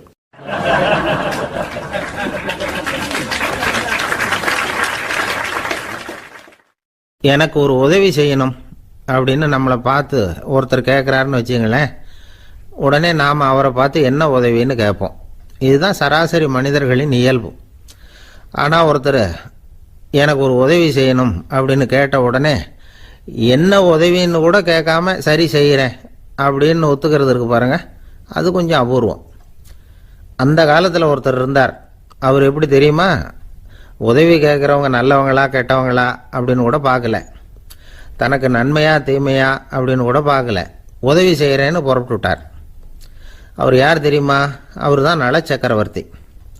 அவர் மாதிரி நாமும் உதவி கேட்குறவங்களுக்கு உடனே உதவி செய்கிறதுக்கு தயாராக இருக்கணும் அப்படின்னு சொன்னார் ஒரு ஆன்மீக பேச்சாளர். நல சரித்திரத்தை அவர் சொல்லிக்கிட்டு இருந்தார். இந்திரன், அக்னி, வருணன், யமன் இவங்க 4 பேரும் நலனை பார்த்து எங்களுக்கு நீ உதவி செய்யணும், எங்களுக்காக நீ தூது போகணும் அப்படின்னு கேட்குறாங்க. யாருக்கிட்ட தூது போகணும், என்ன காரியத்துக்காக போகணும் அப்படின்னு கேட்கணும்ல. நலன் அப்படி கேட்கவே இல்லை, உடனே சரின்னு ஒத்துக்கிறான். அதுக்கப்புறம் அவங்க விவரம் சொல்கிறாங்க, என்ன உதவி, யாருக்கிட்ட தூது போகணும் அப்படிங்கிற விவரத்தை சொல்கிறாங்க. நலனுக்கும் அப்புறம்தான் புரியுது, எந்த தமயந்தியை இவன் காதலிச்சானோ, எந்த தமயந்தின் சுயம்பரத்துக்காக இவன் போய்கிட்டு இருக்கிறானோ அந்த தமயந்தியை பார்த்து தங்களுக்காக அவகிட்ட வாதாடணும், பேசணும், தங்களில் ஒருத்தரை கல்யாணம் பண்ணிக்கும்படியாக கேட்கணும் அப்படின்னு அவங்க 4 பேரும் நலன்கிட்ட கேட்குறாங்க. இதை கேட்டதும் நலன் கொஞ்சம் கூட முகம் சுளிக்கலை, பதட்டப்படலை. நேராக தமயந்தி கிட்ட போகிறான். இந்திரன், அக்னி, வருணன், யமன் இவங்களோட சிறப்புகளை எடுத்து சொல்கிறான். இவங்களில் ஒருத்தரை கல்யாணம் பண்ணிக்கலாம் அப்படின்னு சொல்லி கேட்டுக்கிறான். ஆனால் இதுக்கு தமயந்தி சம்மதிக்கலை. சுயம்பரம் நடக்குது, அவள் நலனை தேர்ந்தெடுக்கிறாள். அந்த 4 பேரும் நலனுக்கு நிறைய வரங்கள்லாம் கொடுக்குறாங்க. அதுக்கப்புறம் இப்படி போகுது கதை. இதில் நாம் கவனிக்க வேண்டியது என்னென்னா, உதவின்னு கேட்ட உடனே என்ன உதவின்னு கேட்காம சரி செய்கிறேன்னு சொன்னான் பாருங்க, அதை கொஞ்சம் சிந்திக்கணும். செய்கிறேன்னு ஒத்துக்கிட்டதுக்கு அப்புறம் அது என்ன உதவின்னு தெரிஞ்சும் முகம் சுளிக்காமல் அதை செஞ்சான் பாருங்க, அதையும் கொஞ்சம் சிந்திக்கணும். நம்மால் ஒருத்தன் ஒரு நண்பனை தேடி போனான், எனக்கு ஒரு உதவின்னா சரி சொல்லுன்னா, இப்போ உங்ககிட்ட 2 கார் இருந்தால் என்ன பண்ணுவேன்னா, உடனே அதில் ஒன்று உங்ககிட்ட கொடுத்துருவேன்னா, அவன் உங்ககிட்ட 2 பங்களா இருந்தால் என்ன பண்ணுவேன்னா, அதில் ஒன்று உங்ககிட்ட கொடுத்துருவேன்னா, உங்ககிட்ட 2 பேனா இருந்தால் என்ன பண்ணுவேன்னா, அதில் ஒரு பேனாவை உங்ககிட்ட கொடுக்க மாட்டேன்னா அவன். ஏன்டா அப்படி சொல்கிறேன்னா, ஏன்னா இப்போ நிஜமாவே என்கிட்ட 2 பேனா இருக்குது, அதனால் அப்படி சொல்கிறேன் அப்படின்னு நானா அவன்.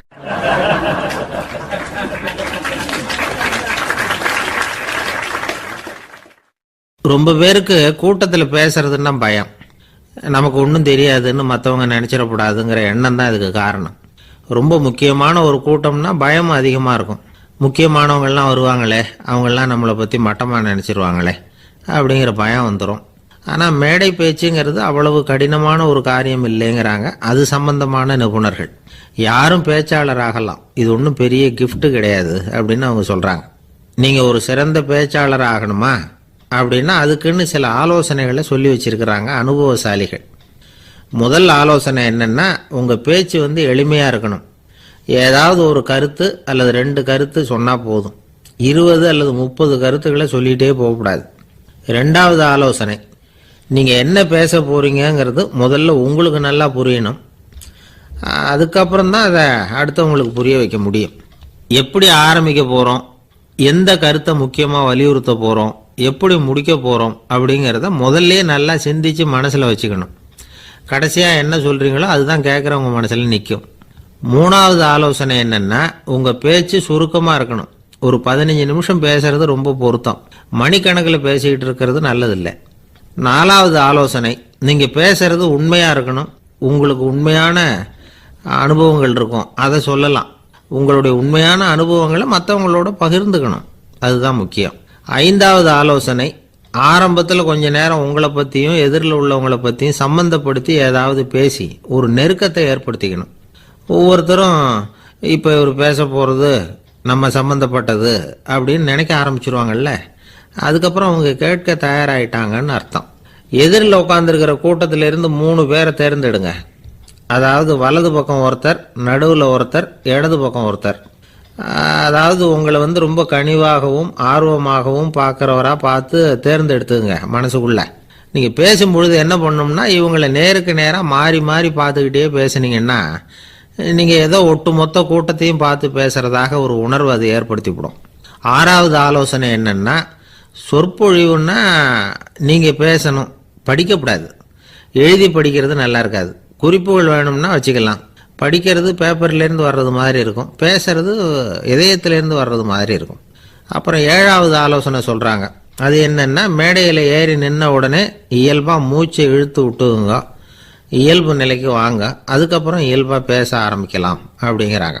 இவ்வளவும் பேச்சு கலையில் வல்லுநர்களாக இருக்கிறவங்க சொல்லுகிற ஆலோசனைகள். இதையெல்லாம் கடைபிடிச்சா நமக்கும் அதுக்கும் வெகு தூரம்னு நினச்சிக்கிட்டு இருந்த ஒன்று இப்போ கிட்டத்தில் நெருங்கி வந்துடும். நாம் சொல்கிறபடியெல்லாம் அது கேட்கும். ஒரு பேச்சாளர், அவருக்கு சுருக்கமாகவே பேச தெரியாது. மேடையில் ஏற்றி விட்டுவிட்டா போதும், ஆரம்பிச்சிருவார், நிறுத்த மாட்டார், பேசிக்கிட்டே இருப்பார். ஒரு தடவை அவர் ஒரு கூட்டத்தில் ரொம்ப நேரம் பேசிக்கிட்டே இருக்கிறார். எதிரில் பொறுமை இழந்த ஒருத்தர் தன்னுடைய கை கடிகாரத்தை காட்டினார். அதை கவனித்த பேச்சாளர், மன்னிக்கணும், கை கடிகாரம் நான் கொண்டுகிட்டு வர மறந்துட்டேன், அதுதான் நேரம் போனதே தெரியல அப்படின்னு சொல்லியிருக்கிறார். இதுக்கு அவர் சொன்னாராம் கோபமா, ஏய்யா கடிகாரத்தை தான் பார்க்க முடியல, மறந்துட்டேன், பக்கத்தில் மாட்டிருக்கிற கேலண்டரையாவது பார்க்கக்கூடாதா அப்படின்னாராம்.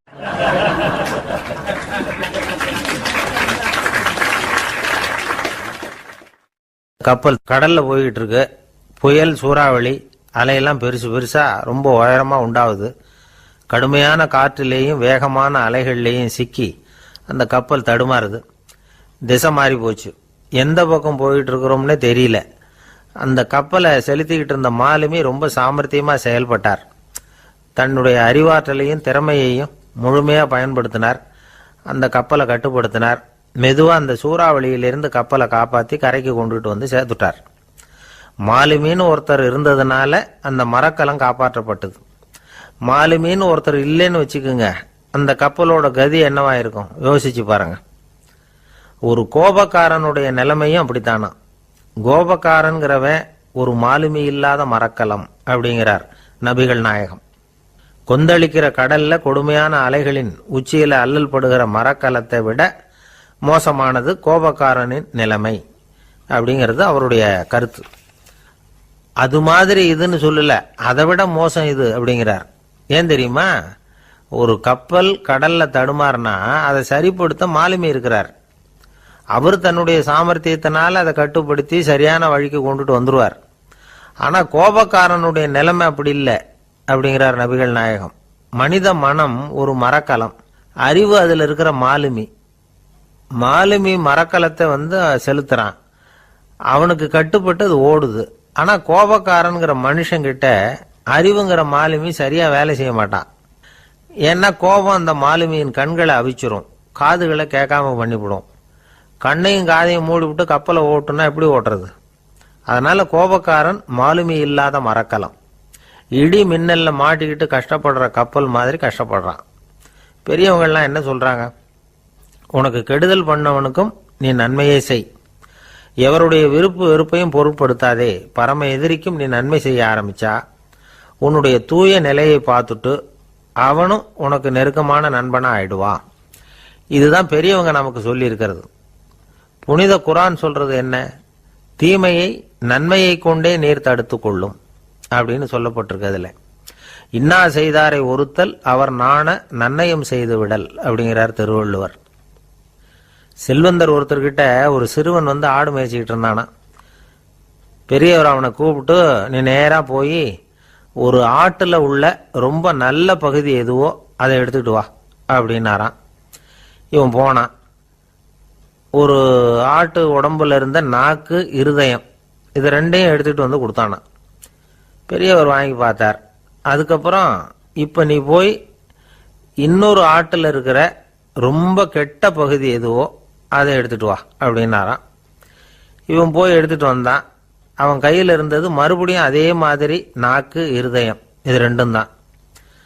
என்னது இப்பவும் அதையே கொண்டுட்டு வந்திருக்கிற அப்படின்னாராம் பெரியவர். இவன் சொன்னானா, ஒரு உடம்புல உள்ள ரொம்ப நல்ல பொருளும் இதுதான், ரொம்ப கெட்ட பொருளும் இதுதான் அப்படின்னு. இளம் வயசுல இப்படி பதில் சொன்னவர் தான் பேரறிஞர் லுக்மானுல் ஹக்கீம் அவர்கள். கோபப்படாம இருந்தா இது ரெண்டும் நல்லா வேலை செய்யும், கோபப்பட்டா இது ரெண்டும் மோசமா வேலை செய்யும். அதை புரிஞ்சுக்கிறதுக்காகத்தான் இன்னைக்கு இந்த தகவல். கோபம் வந்துட்டா நாம என்ன செய்யறோங்கிறது நமக்கே தெரியாது. ஒருத்தர் டாக்டர் கிட்ட போனார் அவசரமா. டாக்டர், எனக்கு இப்ப கடுமையான கோப வெறி, எனக்கு கண்ணு மண்ணு ஒன்றும் புரியல, உடனடியாக அதை கட்டுப்படுத்தணும், உடனே இதுக்கு ஏதாவது ஒரு மாத்திரை கொடுங்க ப்ளீஸ் அப்படின்னார். அந்த டாக்டரும் உடனே ஒரு மாத்திரையை கொடுத்து இதை உடனே போடுங்க, நான் தண்ணி கொண்டுட்டு வரேன்னு உள்ள போனார். தண்ணியோடு திரும்பி வந்தார். இவரு சொன்னார், டாக்டர், நீங்க கொடுத்த மாத்திரை ரொம்ப பெருசா இருந்தது, இருந்தாலும் கஷ்டப்பட்டு முழுங்கிட்டேன்னார். டாக்டர் சந்தேகத்தோட மேசையை பார்க்கிறார்.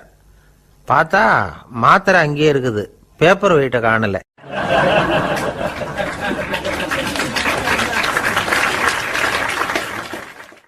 தானத்துல சிறந்தது எது அப்படின்னு ஒரு கேள்வியை கேட்டு, தானத்துல சிறந்தது நிதானம் அப்படின்னு அதுக்கு ஒரு பதிலும் சொல்றவங்க உண்டு.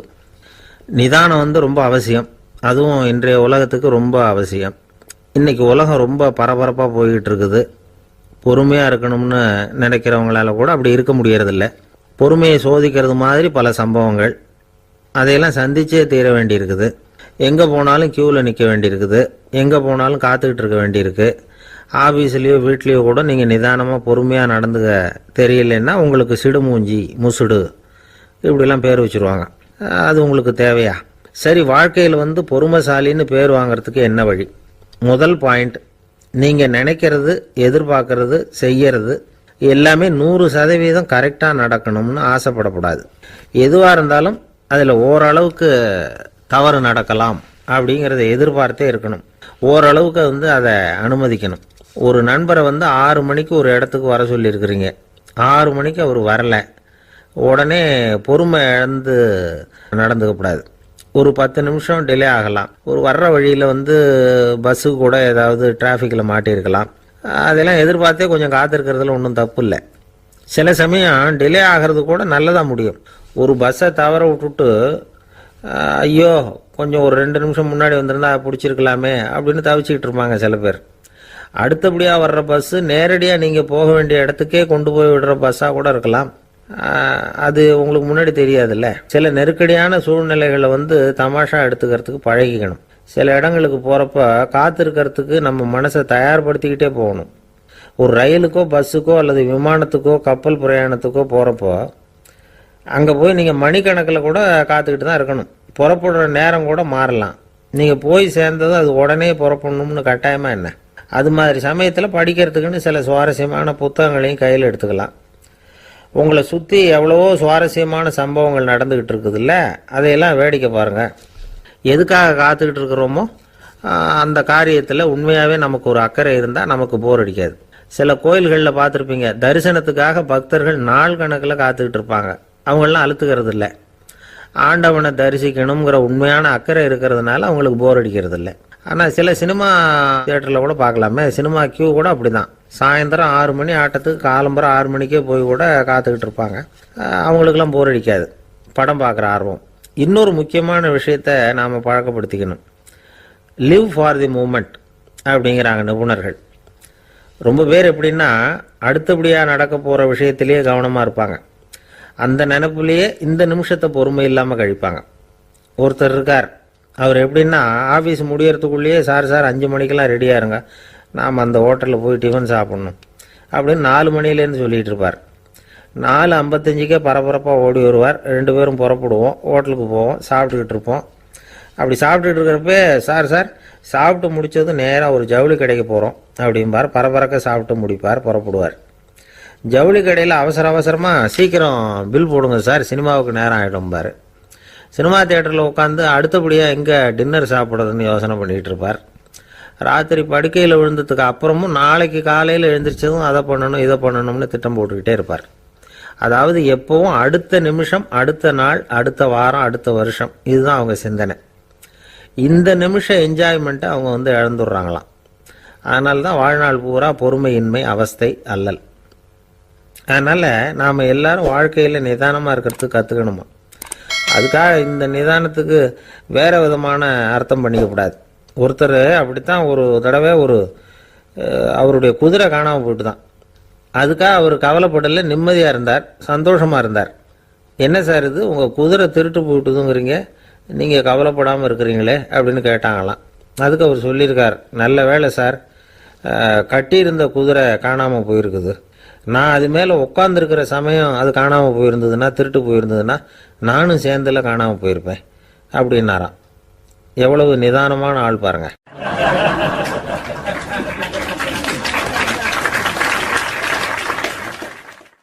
ஒரு நண்பர் சினிமா படம் தயாரிக்கிறவர், அவர்கிட்ட ஒரு நாள் பேசிக்கிட்டு இருந்தேன்.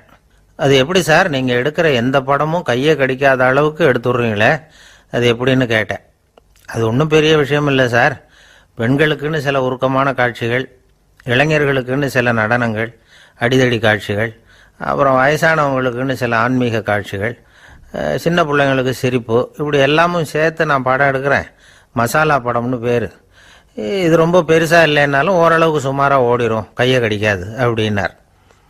இது ஒரு உத்தி. சில பத்திரிகை ஆசிரியர்களும் இந்த உத்தியை கையாளுறது உண்டு. இந்த உத்திக்கு பார்னம் உத்தி அப்படின்னு பேர். பார்னம் எஃபெக்ட் அப்படின்னு சொல்லுவாங்க. அதாவது ஃபீனியஸ் டி பார்னம் அப்படின்னு ஒருத்தர் அமெரிக்காவில் இருந்தாராம். அதாவது 19ஆம் நூற்றாண்டில் அமெரிக்காவில் கொடிகட்டி பறந்த ஒரு சர்க்கஸ் நிறுவனத்தின் அதிபர் அவர். இந்த உலகத்தில் ஒவ்வொரு நிமிஷமும் ஒரு ஏமாளி பறந்துக்கிட்டே இருக்கிறான் அப்படிங்கிறது அவருடைய சித்தாந்தம். ஒவ்வொருத்தரையும் திருப்திப்படுத்துகிற அளவுக்கு அம்சங்களை கொஞ்சம் கொஞ்சமாக கலந்து கேளிக்கை நிகழ்ச்சிகளை நடத்தினது தான் அவருடைய மகத்தான வெற்றிக்கு காரணம். அதனால் அந்த உத்தியை யார் கடைப்பிடிச்சாலும் சரி, அதுக்கு பார்னம் உத்தி அப்படின்னு பேர் வந்துட்டுது. ஜோசியம் சொல்கிறவங்களுக்கும் இந்த உத்தி தான் கை கொடுக்குது. ஒரு விஷயத்தை ஒருத்தருடைய கோள் நிலைகள் அல்லது கையெழுத்து நிரூபிக்கிறதாக அவர்கிட்ட சொன்னால் அதை அவர் நம்பிவிடுவார். ஆனால் அந்த விஷயம் நல்லதாக இருக்கணும், நேர்மையானதாக இருக்கணும், அதாவது பாசிட்டிவாக இருக்கணும். 8ஆம் இடத்துல குரு, 9ஆம் இடத்துல சனி, நீங்கள் ஒரு பெரிய மேதை தான் அப்படின்னு சொல்லுவாங்க. கேட்குறவங்களுக்கு அதை மறுக்கிறதுக்கு மனசு வராது. அப்படி சொல்லும் பொழுது கூடவே என்ன கொஞ்சம் முன்கோபம் அதிகமாக இருக்கும், இருந்தாலும் அது உடனே மறைஞ்சிரும் அப்படின்னு சில அற்ப விஷயங்களையும் சொன்னாலும் அதையும் சரிதான்னு சொல்லி ஒத்துக்குவாங்க.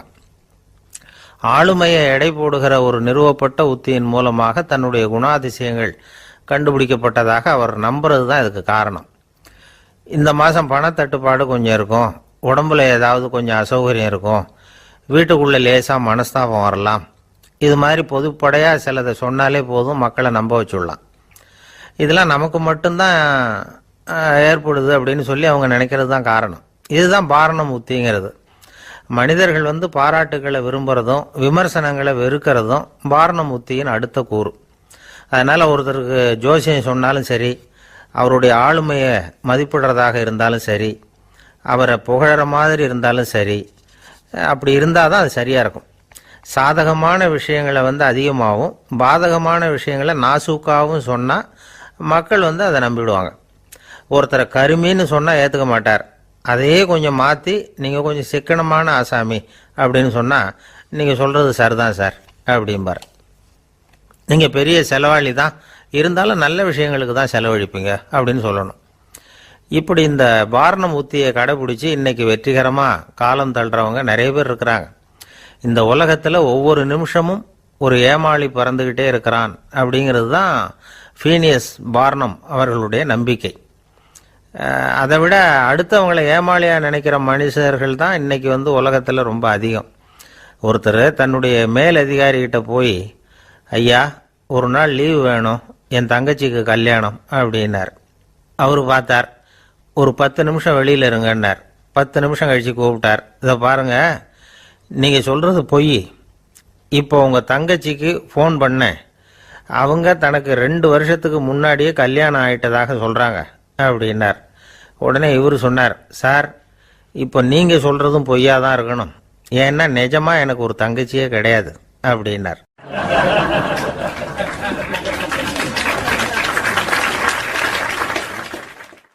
ஒரு நாள் காலை நேரம் ஒரு குரு படுக்கையை விட்டு எழுந்திருக்கிறார். உடனே சீடர்களை பார்த்து எல்லாரும் இப்படி வாங்கங்கிறார். எல்லாரும் வர்றாங்க வேகமாக. என்னங்க வேணும் உங்களுக்கு அப்படிங்கிற மாதிரி எல்லாரும் குருவை பார்த்தாங்க பயபக்தியோட. குரு அந்த சீடர்களை பார்த்து, இதை பாருங்க, இப்போ நான் ஒரு சிக்கலான விவகாரத்தில் மாட்டிக்கிட்டு இருக்கிறேன், அதை நீங்கள் தீர்த்து வச்சா நல்லதுன்னார். சீடர்களுக்கு ஒன்றும் புரியல. என்ன இது இவர் இப்படி சொல்கிறாரு? நமக்குள்ள எல்லா விவகாரங்களையும் தீர்த்து வைக்கிறவர் நம்ம குருநாதர். அவருடைய விவகாரத்தை நாம தீர்த்து வைக்கிறதா? ஆச்சரியமாக இருக்குதே, குருநாதருக்கே சிக்கலா அப்படின்னு யோசனை பண்ண ஆரம்பித்தாங்க. இருந்தாலும் ரொம்ப பணிவாக கேட்டாங்க, சுவாமி உங்களுக்கே சிக்கலா? இந்த உலகத்து சிக்கல்களுக்கும் சிரமங்களுக்கும் அப்பாற்பட்டவர் அல்லவா தாங்கள்? அப்படிப்பட்ட உங்களுக்கு சிக்கல்னா அது எப்படி அப்படின்னாங்க. எனக்கு ஏற்பட்டிருக்கிற சிக்கல் அவ்வளவு பெருசு, ரொம்ப பெரிய விவகாரம் அது அப்படின்னார் குரு. கொஞ்சம் விவரமாக சொல்லுங்க அப்படின்னாங்க இவங்க. இப்போ அந்த குரு விவரத்தை சொன்னார். அதாவது நேற்று ராத்திரி நான் ஒரு கனவு கண்டேன். அந்த கனவுல நான் ஒரு பட்டாம்பூச்சியாக மாறிட்டேன். அப்படி மாறி ஒவ்வொரு மலராக பறந்து போய் உட்காந்து தேன் சாப்பிட்டேன் அப்படின்னார். சீடர்கள் இதை கேட்டதும் ரொம்ப திகைச்சு போயிட்டாங்க. என்ன இது, இது ஒரு பெரிய பிரச்சனையா? ஒரு சாதாரண கனவு கண்டதுக்காகவா இந்த காலை வேளையில் நம்மளையெல்லாம் குருநாதர் இவ்வளவு அவசரமாக கூப்பிட்டுருக்கார் அப்படின்னு நினச்சாங்க. இருந்தாலும் கேட்டாங்க, இதில் என்ன சிக்கல் சுவாமி? கனவுங்கிறது எல்லாருக்கும் வரத்தானே செய்யும் அப்படின்னார் ஒரு சீடர். சீடர்களே, பிரச்சனை அது இல்லை. நான் இன்னைக்கு காலையில் கண்ணு முழிச்சு பார்த்தப்போ நான் நானாக மறுபடியும் மாறிட்டேங்கிறத தெரிஞ்சுக்கிட்டேன். இதில் சிக்கல் என்னன்னா, இப்போ அந்த பட்டாம்பூச்சி தான் நானாக ஆயிட்டதாக கனவு கண்டுகிட்டு இருக்கா அப்படிங்கிறது தான். ஒரு மனுஷன் பட்டாம்பூச்சி ஆகிறதாக கனவு காண முடியுங்கிறப்போ அந்த பட்டாம்பூச்சியும் மனுஷனாக ஆகிறதாக கனவு காண முடியும் இல்லையா? இப்போ எனக்கு யதார்த்த நிலை தெரியணும், எது நிஜம்னு தெரியணும். நேற்று ராத்திரி நான் கண்டது கனவா, அல்லது இது பட்டாம்பூச்சி கண்டுகிட்டு இருக்கிற கனவா? இதுதான் குரு கேட்ட கேள்வி. இதை கேட்டதும் சீடர்கள் ரொம்ப குழம்பி போயிட்டாங்க. சுவாமி, இது வரைக்கும் நாங்கள் தூங்குறப்ப பார்க்கறது கனவுன்னும் மூழ்கிக்கிட்டு இருக்கிறப்ப பார்க்கறது நனவுன்னு நம்பிக்கிட்டு இருக்கிறோம். இப்போ எங்களை ரொம்ப குழப்பிட்டீங்க, இதுக்கு பதில் சொல்ல எங்களுக்கு சக்தி இல்லை அப்படின்னு சொல்லிவிட்டாங்களாம். அதுக்கப்புறம் அந்த குரு சொன்னாராம், நினைவு தான் முக்கியமான அம்சம். முடிவு கட்டம்னா பகலின் நினைவுகளை விட இரவின் கனவுகளே ரொம்ப உண்மை. ஒருத்தன் தூங்க போனால் தூங்கிக்கிட்டே இருந்தா அவன் காணும் கனவு பொய்ங்கிறத அவன் உணர மாட்டான். ஒவ்வொரு கனவும் காணும் பொழுது அது ரொம்ப உண்மையாக தான் தெரியுது. ஒரு கனவு கூட உண்மை இல்லைன்னு கனவுல தோன்றுவதே இல்லை அப்படின்னார் குரு. அகில வாழ்வு அத்தனையும் சொற்பனம் கண்டாய் அப்படிங்கிறார் தாயுமானவர். ஆகையினால நம்ம கனவுலேருந்து நாம் என்னைக்கு முழிச்சிக்க போகிறோம் அப்படிங்கிறது தான் ஒரு முக்கியமான கேள்வி. ஒருத்தர் வந்தார், காலில் கட்டோடு வந்தார். என்னங்க காலில் கட்டுன்னு? சார், நேற்று ராத்திரி தூக்கத்தில் எங்கள் வீட்டு கூரையில் ஏணியை சாத்தி வச்சு இறங்கினப்போ வழுக்கி விழுந்து காலை உடச்சிக்கிட்டேன்னார். உங்கள் வீட்டில் தான் ஏணியே கிடையாது சார் அப்படின்னு. உண்மைதான் சார், நான் கீழே விழுந்து முழிச்சுக்கிட்டதுக்கு அப்புறம் தானே ஏணி இல்லைங்கிறது எனக்கு ஞாபகம் வந்தது அப்படின்னார்.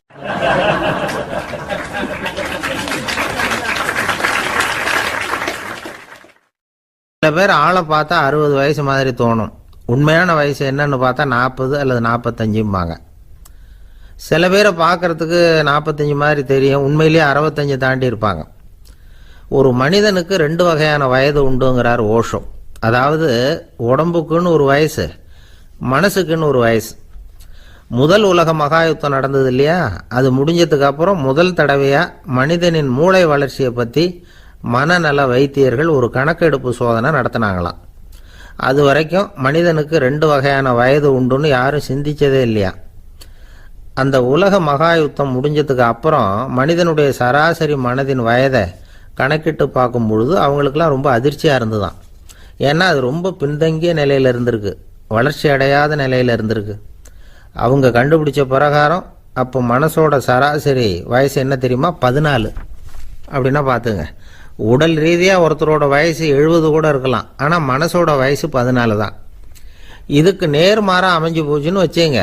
அதாவது ஒருத்தருக்கு உண்மையிலேயே 14 வயசு, அதாவது உடலோட வயசு 14, அவரோட மனசின் வயசு 70ன்னு வச்சுக்கோங்க. இப்படி அமைஞ்சுட்டுதுன்னா அவர் சீக்கிரம் ஞானத்தன்மை அடைஞ்சிருவார் அப்படின்னு அர்த்தம். இப்போ நமக்கெல்லாம் உடம்போட வயசு மனசோட வயசு ரெண்டும் ஒன்றா இருந்துட்டா அதுவே போதும், அதுவே பெரிய விஷயம். இப்போ எமர்சன் கிட்ட போய் ஒருத்தர் கேட்டாராம், உங்கள் வயசு என்ன அப்படின்னு. அவர் உடனே பதில் சொல்லியிருக்கார், 360 வருஷம் அப்படின்னாராம். கேட்டவர் குழம்பி போயிட்டார். அவர் என்ன சொல்கிறாரு, 360 வயசா? என்ன நம்ம காதில் தான் சரியாக விழலையா? எமர்சன் எப்பவும் உண்மையை பேசுகிற ஒரு சிறந்த அறிவாளி, அவர் இப்படிலாம் பொய் சொல்ல மாட்டாரே அப்படின்னு ஒரு யோசனை பண்ணிக்கிட்டே இவர் மறுபடியும் அவர் கிட்ட போனாராம். ஐயா, நீங்கள் சொன்னது சரியாக என் காதில் விழலை, அதனால் மறுபடியும் கேட்குறேன், உங்கள் வயசு என்ன அப்படின்னாராம். எமர்சன் மறுபடியும் சொல்லியிருக்கிறார் 360 வருஷம்னு. வந்தவருக்கு உண்மையிலேயே அதிர்ச்சியாக போட்டுது. அதுக்கப்புறம் மெதுவாக ஆரம்பித்தாராம், ஐயா நீங்கள் சொல்கிறத என்னால் ஏற்றுக்க முடியாது, எப்படி பார்த்தாலும் இப்போ உங்களுக்கு வயசு ஒரு 60க்கு மேலே இருக்காதுன்னு நினைக்கிறேன் அப்படின்னாராம். நீங்கள் சொல்கிறது சரிதான், அது என் உடம்போட வயசுன்னாராம் எமர்சன். அப்படின்னா ஏற்கனவே நீங்கள் சொன்னது அப்படின்னு கேட்டிருக்கார், அது என் மனசோட வயசு அப்படின்னாராம். நம்மளை பொறுத்த வரைக்கும் அறிவு தூசு படிஞ்சிருக்கு, அது மாதிரியே அன்பும் மாசுபட்டிருக்கு.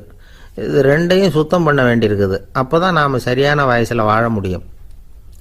ஒரு ஆசாமி இருக்கிறார், அவருக்கு உடம்போட வயசு அதிகம், மனசோட வயசு ரொம்ப குறைச்சல், குழந்த மாதிரி. அவர் ஒரு ஆஸ்பத்திரியில் படுத்திருக்கிறார். நர்சம்மா எல்லாருக்கும் மருந்து கொடுத்துட்டு போகிறாங்க. கொஞ்ச நேரம் கழித்து திரும்பி வந்தாங்க. அப்போ இவர் அந்த அம்மாவை கூப்பிட்டு சொல்கிறார், இதை பாருங்கள் சிஸ்டர், நீங்கள் எல்லாருக்கும் சின்ன சின்ன மாத்திரையாக கொடுத்துட்டு எனக்கு மட்டும் நீளமான மாத்திரையாக கொடுத்துட்டீங்க, முழுங்கிறதுக்கு ரொம்ப கஷ்டமாக போச்சு, இனிமேல் எனக்கும் சின்ன மாத்திரையாக கொடுங்க சிஸ்டர் அப்படின்னாராம். அந்த அம்மா உடனே அதிர்ச்சி ஆகி தலையில் அடிச்சுக்கிட்டாங்களாம். நான் கஷ்டப்பட்டு மாத்திரையை முழுங்கினத்துக்கு நீங்கள் ஏமா தலையில் தட்டிக்கிறீங்க அப்படின்னு கேட்டிருக்காரு இவர். இதுக்கு அவங்க சொல்லியிருக்கிறாங்க, நான் உங்களுக்கு கொடுத்துட்டு போனது மாத்திரை இல்லைங்க, அது தெர்மாமீட்டர் அப்படின்னாங்களாம்.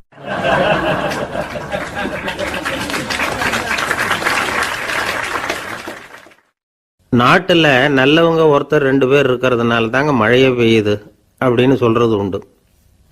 நல்லார் ஒருவர் உளரேல் அவர் பொருட்டு எல்லாருக்கும் பெய்யும் மழை. சில சமயம் ரொம்ப பேர் திடீர்னு நல்லவங்களா ஆயிடுவாங்க போல இருக்கு, அதனால தான் விடாம பேய் மழையா கொட்டி தீர்த்துடுது. எல்லாரும் நல்லவங்களாயிட்டா உலகமே தாங்காது போல இருக்க. அப்பப்போ ஒருத்தர் 2 பேர் நல்லவங்களாகணும், அப்போதான் சீரா மழை பெய்யும். மாசத்துக்கு 3 பேர் நல்லவங்களானா மாதம் மும்மாரி பொழியும். இதெல்லாம் வேடிக்கை பேச்சு. இப்போ இதெல்லாம் ஒரு பக்கம் இருக்கட்டும், இப்போ விஷயத்துக்கு வருவோம். ஒரு கும்பல்ல நல்லவன் யாரு அப்படிங்கிறத எப்படி கண்டுபிடிக்கிறது? இதுக்கு ஒரு வேடிக்கை கதை உண்டு. என்னுடைய நண்பர் ஒருத்தருக்கு அவங்க பாட்டியம்மா சொன்ன கதையா அது. அது என்ன கதைன்னா, ஒரு ஊர்ல ஒரு சமயம் பலமான மழை பெய்ய ஆரம்பிச்சுட்டு தான், இடி மின்னல் ரொம்ப கடுமையா இருந்திருக்குது. ஆரம்பிச்ச மழை வர வர கடுமையா ஆகிட்டு இருக்குதே தவிர நிக்கிற பாடா தெரியல. ஊர் ஜனங்கள்லாம் பார்த்தாங்க, இதுக்கு மேலேயும் வீட்டு உள்ள இருந்தா ஆபத்துங்கிறத புரிஞ்சுக்கிட்டாங்க. ஏன்னா வீடெல்லாம் இடிஞ்சு விழுந்துருமோங்கிற பயம். உடனே எல்லாரும் புறப்பட்டு ஊருக்கு பொதுவா இருந்த ஒரு மண்டபத்துல போய் தங்கிக்கிட்டாங்க. மின்னல் கடுமையா இருந்தது, இடி எந்த நேரத்திலையும் விழலாம்ங்கிற நிலைமை, எப்போ விழலாம்னு பார்த்துக்கிட்டு இருக்குது. அந்த மண்டபத்தில் இருந்த ஜனங்கள் மனசுக்குள்ள ஒரு பயம், நம்ம கூட்டத்தில் யாராவது ஒரு கெட்டவன் பாவம் பண்ணவன் இருந்தா கூட இடி இந்த மண்டபத்தில் விழுந்துரும், அது எல்லாருக்கும் ஆபத்து அப்படின்னு நினைச்சாங்க. சரி, இதுக்கு என்ன பண்ணலாம் அப்படின்னு யோசனை பண்ணாங்க. அந்த கூட்டத்தில் ஒரு பெரியவர் இருந்தார். அவரு ஒரு யோசனை சொன்னார். இதை பாருங்க, அதுக்கு ஒரு வழி இருக்கு. அதோ எதிர்த்தாப்புல கொஞ்சம் தூரத்தில் ஒரு உயரமா மரம் ஒன்று இருக்கு பாருங்க. பொதுவா இடி சுலபமா விழறது அது மாதிரி உயரமான மரத்துல தான். நம்ம கூட்டத்தில் இருக்கிறவங்க எல்லாரும் ஒவ்வொருத்தரா போய் அந்த மரத்தை தொட்டு விட்டு திரும்பி வந்துடணும். நம்மள பாவம் பண்ணவன் யாரோ அவன் அந்த மரத்தை தொடுற சமயத்துல இடி விழுந்துரும், அவன் மட்டும் போயிடுவான், மண்டபத்தில் இருக்கிற நாமெல்லாம் பொழைச்சிக்கலாம் அப்படின்னு ஐடியா கொடுத்தாரு அந்த பெரியவர். இது நல்ல யோசனையா பட்டது. எல்லாரும் ஒத்துக்கிட்டாங்க. ஒவ்வொருத்தரா போய் அந்த மரத்தை தொட்டு விட்டு திரும்பி வந்தாங்க. இடி எதுவும் விழல. இன்னமும் பாவம் பண்ண ஆசாமி அதை போய் தொடலை போல இருக்கு அப்படின்னு நினைச்சுக்கிட்டாங்க. ஒவ்வொருத்தரா போறாங்க, எல்லாரும் போய் தொட்டுவிட்டு வந்தாச்சு. இன்னும் ஒரே ஒரு ஆசாமி தான் பாக்கி. கடைசியா இருந்த அந்த ஆள் பயந்துட்டான். இது வரைக்கும் இடி விழலைன்னா இப்ப என்ன அர்த்தம்? இப்ப நாம தான் பாக்கி, நாம தான் தப்பு பண்ண ஆள் போல இருக்கு அப்படின்னு நினைச்சுட்டான். அதனால துணிச்சலா போய் தொடுறதுக்கு பயந்தான், தயங்கிக்கிட்டே இருந்தான். இருந்தாலும் மற்றவங்க எல்லாம் சும்மா இருப்பாங்களா? கட்டாயப்படுத்தி கழுத்தை பிடிச்சி தள்ளாத குறையா அவனை தள்ளி விட்டாங்க, போய் தொட்டுட்டு வாடான்னு. அவன் நடுங்கிட்டே போய் அந்த மரத்தை தொட்டான். அதே வினாடி ஒரு பயங்கரமான மின்னல் இடி விழுந்துட்டுது. எங்க விழுந்தது தெரியுமா? அந்த ஆள் மேல இல்ல, மண்டபத்துல விழுந்தது. மண்டபத்துல இருந்தவங்க பூரா காலி. அந்த ஒரு ஆள் மட்டும் பொழைச்சிக்கிட்டான். இந்த ஒரு ஆளை காப்பாத்துறதுக்காக தான் இடி வந்து மண்டபத்துல விழாம இருந்திருக்குது.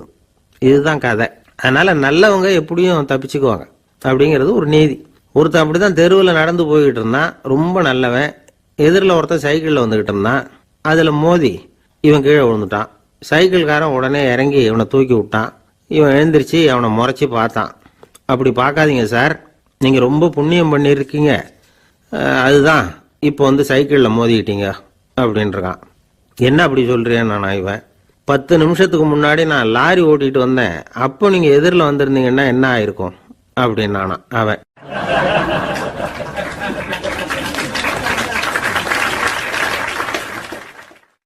எனக்கு அதிர்ஷ்டமே இல்லை சார் அப்படின்னாரு ஒருத்தர். ஏன் அப்படி சொல்றீங்கன்னு கேட்டோம். வியாபாரம் பண்ணலாம்னு ஒரு கடை வச்சேன், வேண்டியப்பட்டவங்க கூட என் கடையில் வந்து எதுவும் வாங்க மாட்டேங்கிறான், எல்லாரும் அடுத்த கடைக்கு தான் போறான் அப்படின்னு சொல்லி ரொம்ப அழுத்துக்கிட்டார்.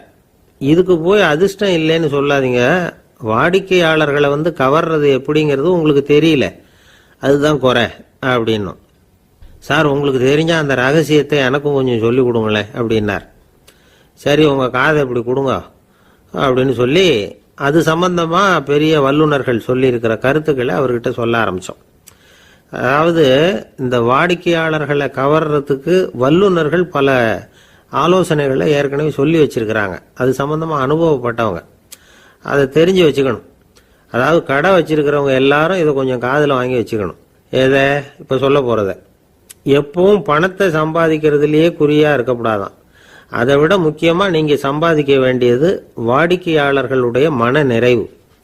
வர்றவங்க திருப்தியோட போகணும், அது முக்கியம். அதுல கவனமா இருக்கணும். கடைக்கு வர்ற ஒருத்தர் ஏதாவது ஒரு குறை சொல்றாருன்னு வச்சுங்க, அதை வந்து அலட்சியப்படுத்தக்கூடாது. ரொம்ப அக்கறையோட அதை காது கொடுத்து கேட்கணும். அப்படியா சார், அதை நான் அவசியம் கவனிக்கிறேன் அப்படின்னு சொல்லணும். ஒருத்தர் வரார், சார் நேற்றுக்கு உங்க கடையில் இதை நான் வாங்கிட்டு போனேன், வீட்டில் இது வேணான்னு சொல்லிவிட்டாங்க, அது திருப்பி கொடுக்கறதுக்காக தான் வந்திருக்கிறேன் அப்படின்னு சொல்லி திருப்பி கொடுக்குறார். உடனே நீங்க வந்து முகம் சுளிக்க கூடாது, எரிச்சல் படக்கூடாது. வழக்கம் போல நிதானமா முகம் அலர்ச்சியோட அதை திருப்பி வாங்கிக்கணும். இவ்வளவு ரூபாய்க்கு சாமான் வாங்கினா இந்த ஸ்பூன் அன்பளிப்பு, இப்படி ஏதாவது கொடுக்கலாம். பண்டிகை காலங்கள்லேயும் பொருள்கள் வாங்குறவங்களுக்கு இப்படி ஏதாவது பொருத்தமா ஒரு அன்பளிப்பு கொடுக்கலாம். நீங்க கொடுக்கறது ஒரு சர்வசாதாரணமான பொருளா இருந்தா கூட அது வாங்குற ஒரு மனசுல ஒரு மகிழ்ச்சியை ஏற்படுத்தும். எதுவும் உங்களால கொடுக்க முடியலன்னா உங்க முகம் நிறைஞ்ச சிரிப்பையாவது கொடுங்க, அது போதும். உங்க கடையில் இல்லாத ஒரு பொருளை வாடிக்கையாளர் வந்து கேட்கிறார், உடனே இல்லைன்னு முகத்தில் அடிச்சது மாதிரி சொல்லிடக்கூடாது. கொஞ்சம் உட்காருங்க சார் அப்படின்னு சொல்லி உங்க பணியாளர் யாரையாவது அனுப்பி வெளியில இருந்து வாங்கிட்டு வர சொல்லி அவர்கிட்ட கொடுக்கலாம். சில பேர் உங்க கடைக்கு வரும்பொழுது அவங்க வீட்டு குழந்தைகளையும் கூப்பிட்டுக்கிட்டு வர்றாங்கன்னு வைங்க. நீங்க என்ன செய்யணும்னா அந்த குழந்தைகளை முதல்ல கவனிக்கணும். அது கண்ணத்தை கிள்ளணும், அதுகிட்ட விளையாடணும், அதுக்கு ஏதாவது மிட்டாய் பிஸ்கட் எதையாவது கொடுத்து அது கவனத்தை கவரணும். அதுக்கப்புறம் பெரியவங்களை கவனிக்கலாம். உங்க கடையில வேலை செய்யற பணியாளர்கள் சுத்தமா இருக்கணும், சிரிச்ச முகம், சுறுசுறுப்பு, இது ரெண்டும் அவங்களுக்கு தேவை. அழுது வடிஞ்சிக்கிட்டு இருக்கக்கூடாது. அப்புறம் இன்னொரு விஷயம், அதிகமா பொருள் வாங்குற ஒருத்தர்கிட்ட அதிக மரியாதையாகவும் குறைச்சலா பொருள் வாங்குறவர்கிட்ட வேற விதமாகவும் நடந்துக்க கூடாது. எல்லாருக்கிட்டையும் சமமா நடந்துக்கணும். 5 ரூபாய்க்கு வாங்கினாலும் சரி, 500 ரூபாய்க்கு வாங்கினாலும் சரி, அவங்க கிட்ட நீங்க காட்டுற மரியாதையில வித்தியாசம் இருக்கக்கூடாது. எல்லாத்துக்கும் மேல உங்க கடையில ஒரு பொருள் வாங்கினா அது உண்மையானதா இருக்கும், தரமுள்ளதா இருக்கும் அப்படிங்கிற நினைப்பு ஜனங்களுக்கு வரணும். அதனால தரமான பொருளையே நீங்க வந்து உங்க கடையில வச்சிருக்கணும். இது வரைக்கும் நான் சொன்னதையெல்லாம் கவனத்துல வச்சுக்கிட்டு நீங்க கடையை ஆரம்பிச்சீங்கன்னா வியாபாரம் பிச்சுக்கிட்டு போகும். அப்படி போகலன்னா அதுக்கப்புறம் கேளுங்க. ஏன்னா இந்த யோசனைகள்லாம் அனுபவப்பட்டவங்க சொல்லியிருக்கிற யோசனைகள். இந்த யோசனைகள்ல நீங்க எச்சரிக்கையா இருக்க வேண்டிய ஒரு விஷயம் உண்டு. அது என்னங்கிறதையும் தெரிஞ்சு வச்சுக்கிறது நல்லது. என்னுடைய நண்பர் ஒருத்தர் வந்தார். சார், உங்கள் யோசனையை கேட்டதுனால நான் ஒரு அறை வாங்கினது தான் மிச்சம்னார். என்ன ஆச்சுன்னு கேட்டேன். எங்கள் கடைக்கு ஒரு பெரிய அம்மா குழந்தைய தூக்கிட்டு வந்தாங்க சார். உங்கள் யோசனைப்படி அந்த குழந்தையோட கன்னத்தை கிள்ளணும்னு முயற்சி பண்ணினேன். திடீர்னு அந்த நேரம் பார்த்து அந்த குழந்தை தலையை குனிஞ்சிக்கிட்டுது. என் கை குழந்தையோட கன்னத்துக்கு பதிலாக அது தூக்கிட்டு வந்தவங்க கன்னத்தை கிள்ளி விட்டுது. அதுதான் அப்படி ஆயிட்டுது அப்படின்னார், கன்னத்தை தடவிக்கிட்டே.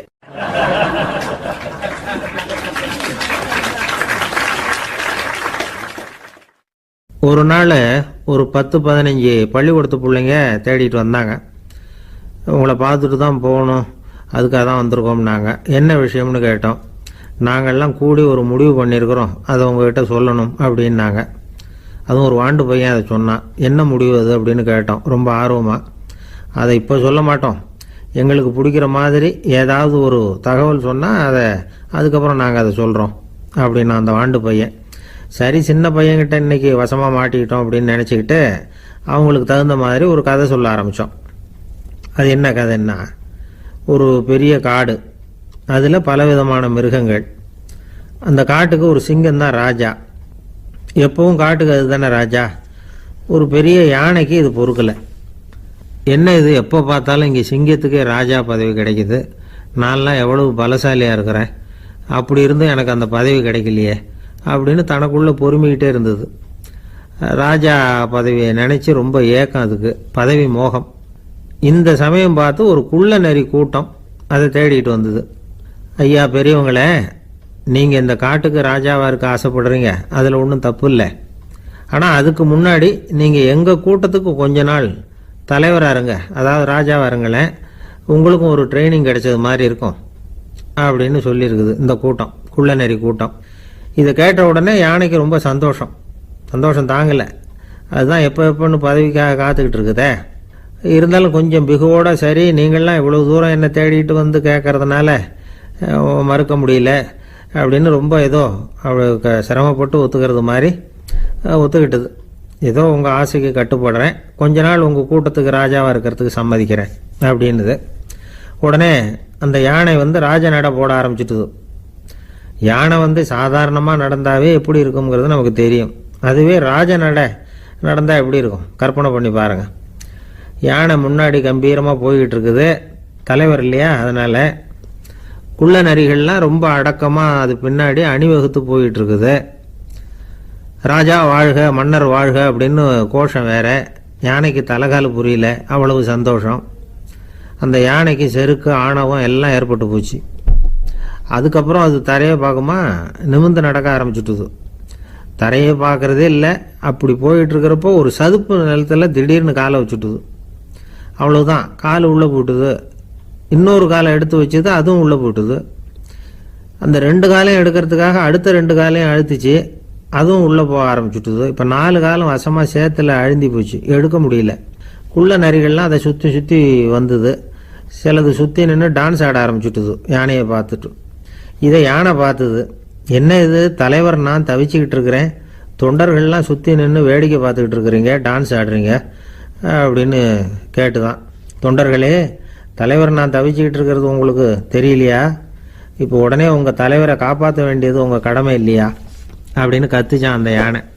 குள்ள நரிகளில் ஒன்று முன்னாடி நின்று அந்த யானையை பார்த்து தான், தலைவரே எங்களுக்கு ரொம்ப நாளாக ஒரு ஆசை, அந்த ஆசையை நிறைவேற்றிக்கிறதுக்காகத்தான் உங்களை எங்கள் தலைவராக ஏற்றுக்கிறோம்னு சொன்னோம் அப்படின்னு தான். என்ன ஆசைன்னு கேட்டிருக்கு யானை.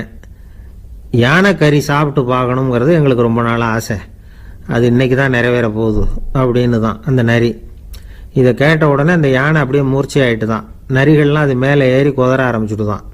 பதவி மேலே இருந்த பேராசை அந்த பலசாலியான யானையையே மாட்டி விட்டுட்டுது பார்த்தீங்களா அப்படின்னு சொல்லி முடித்தோம்.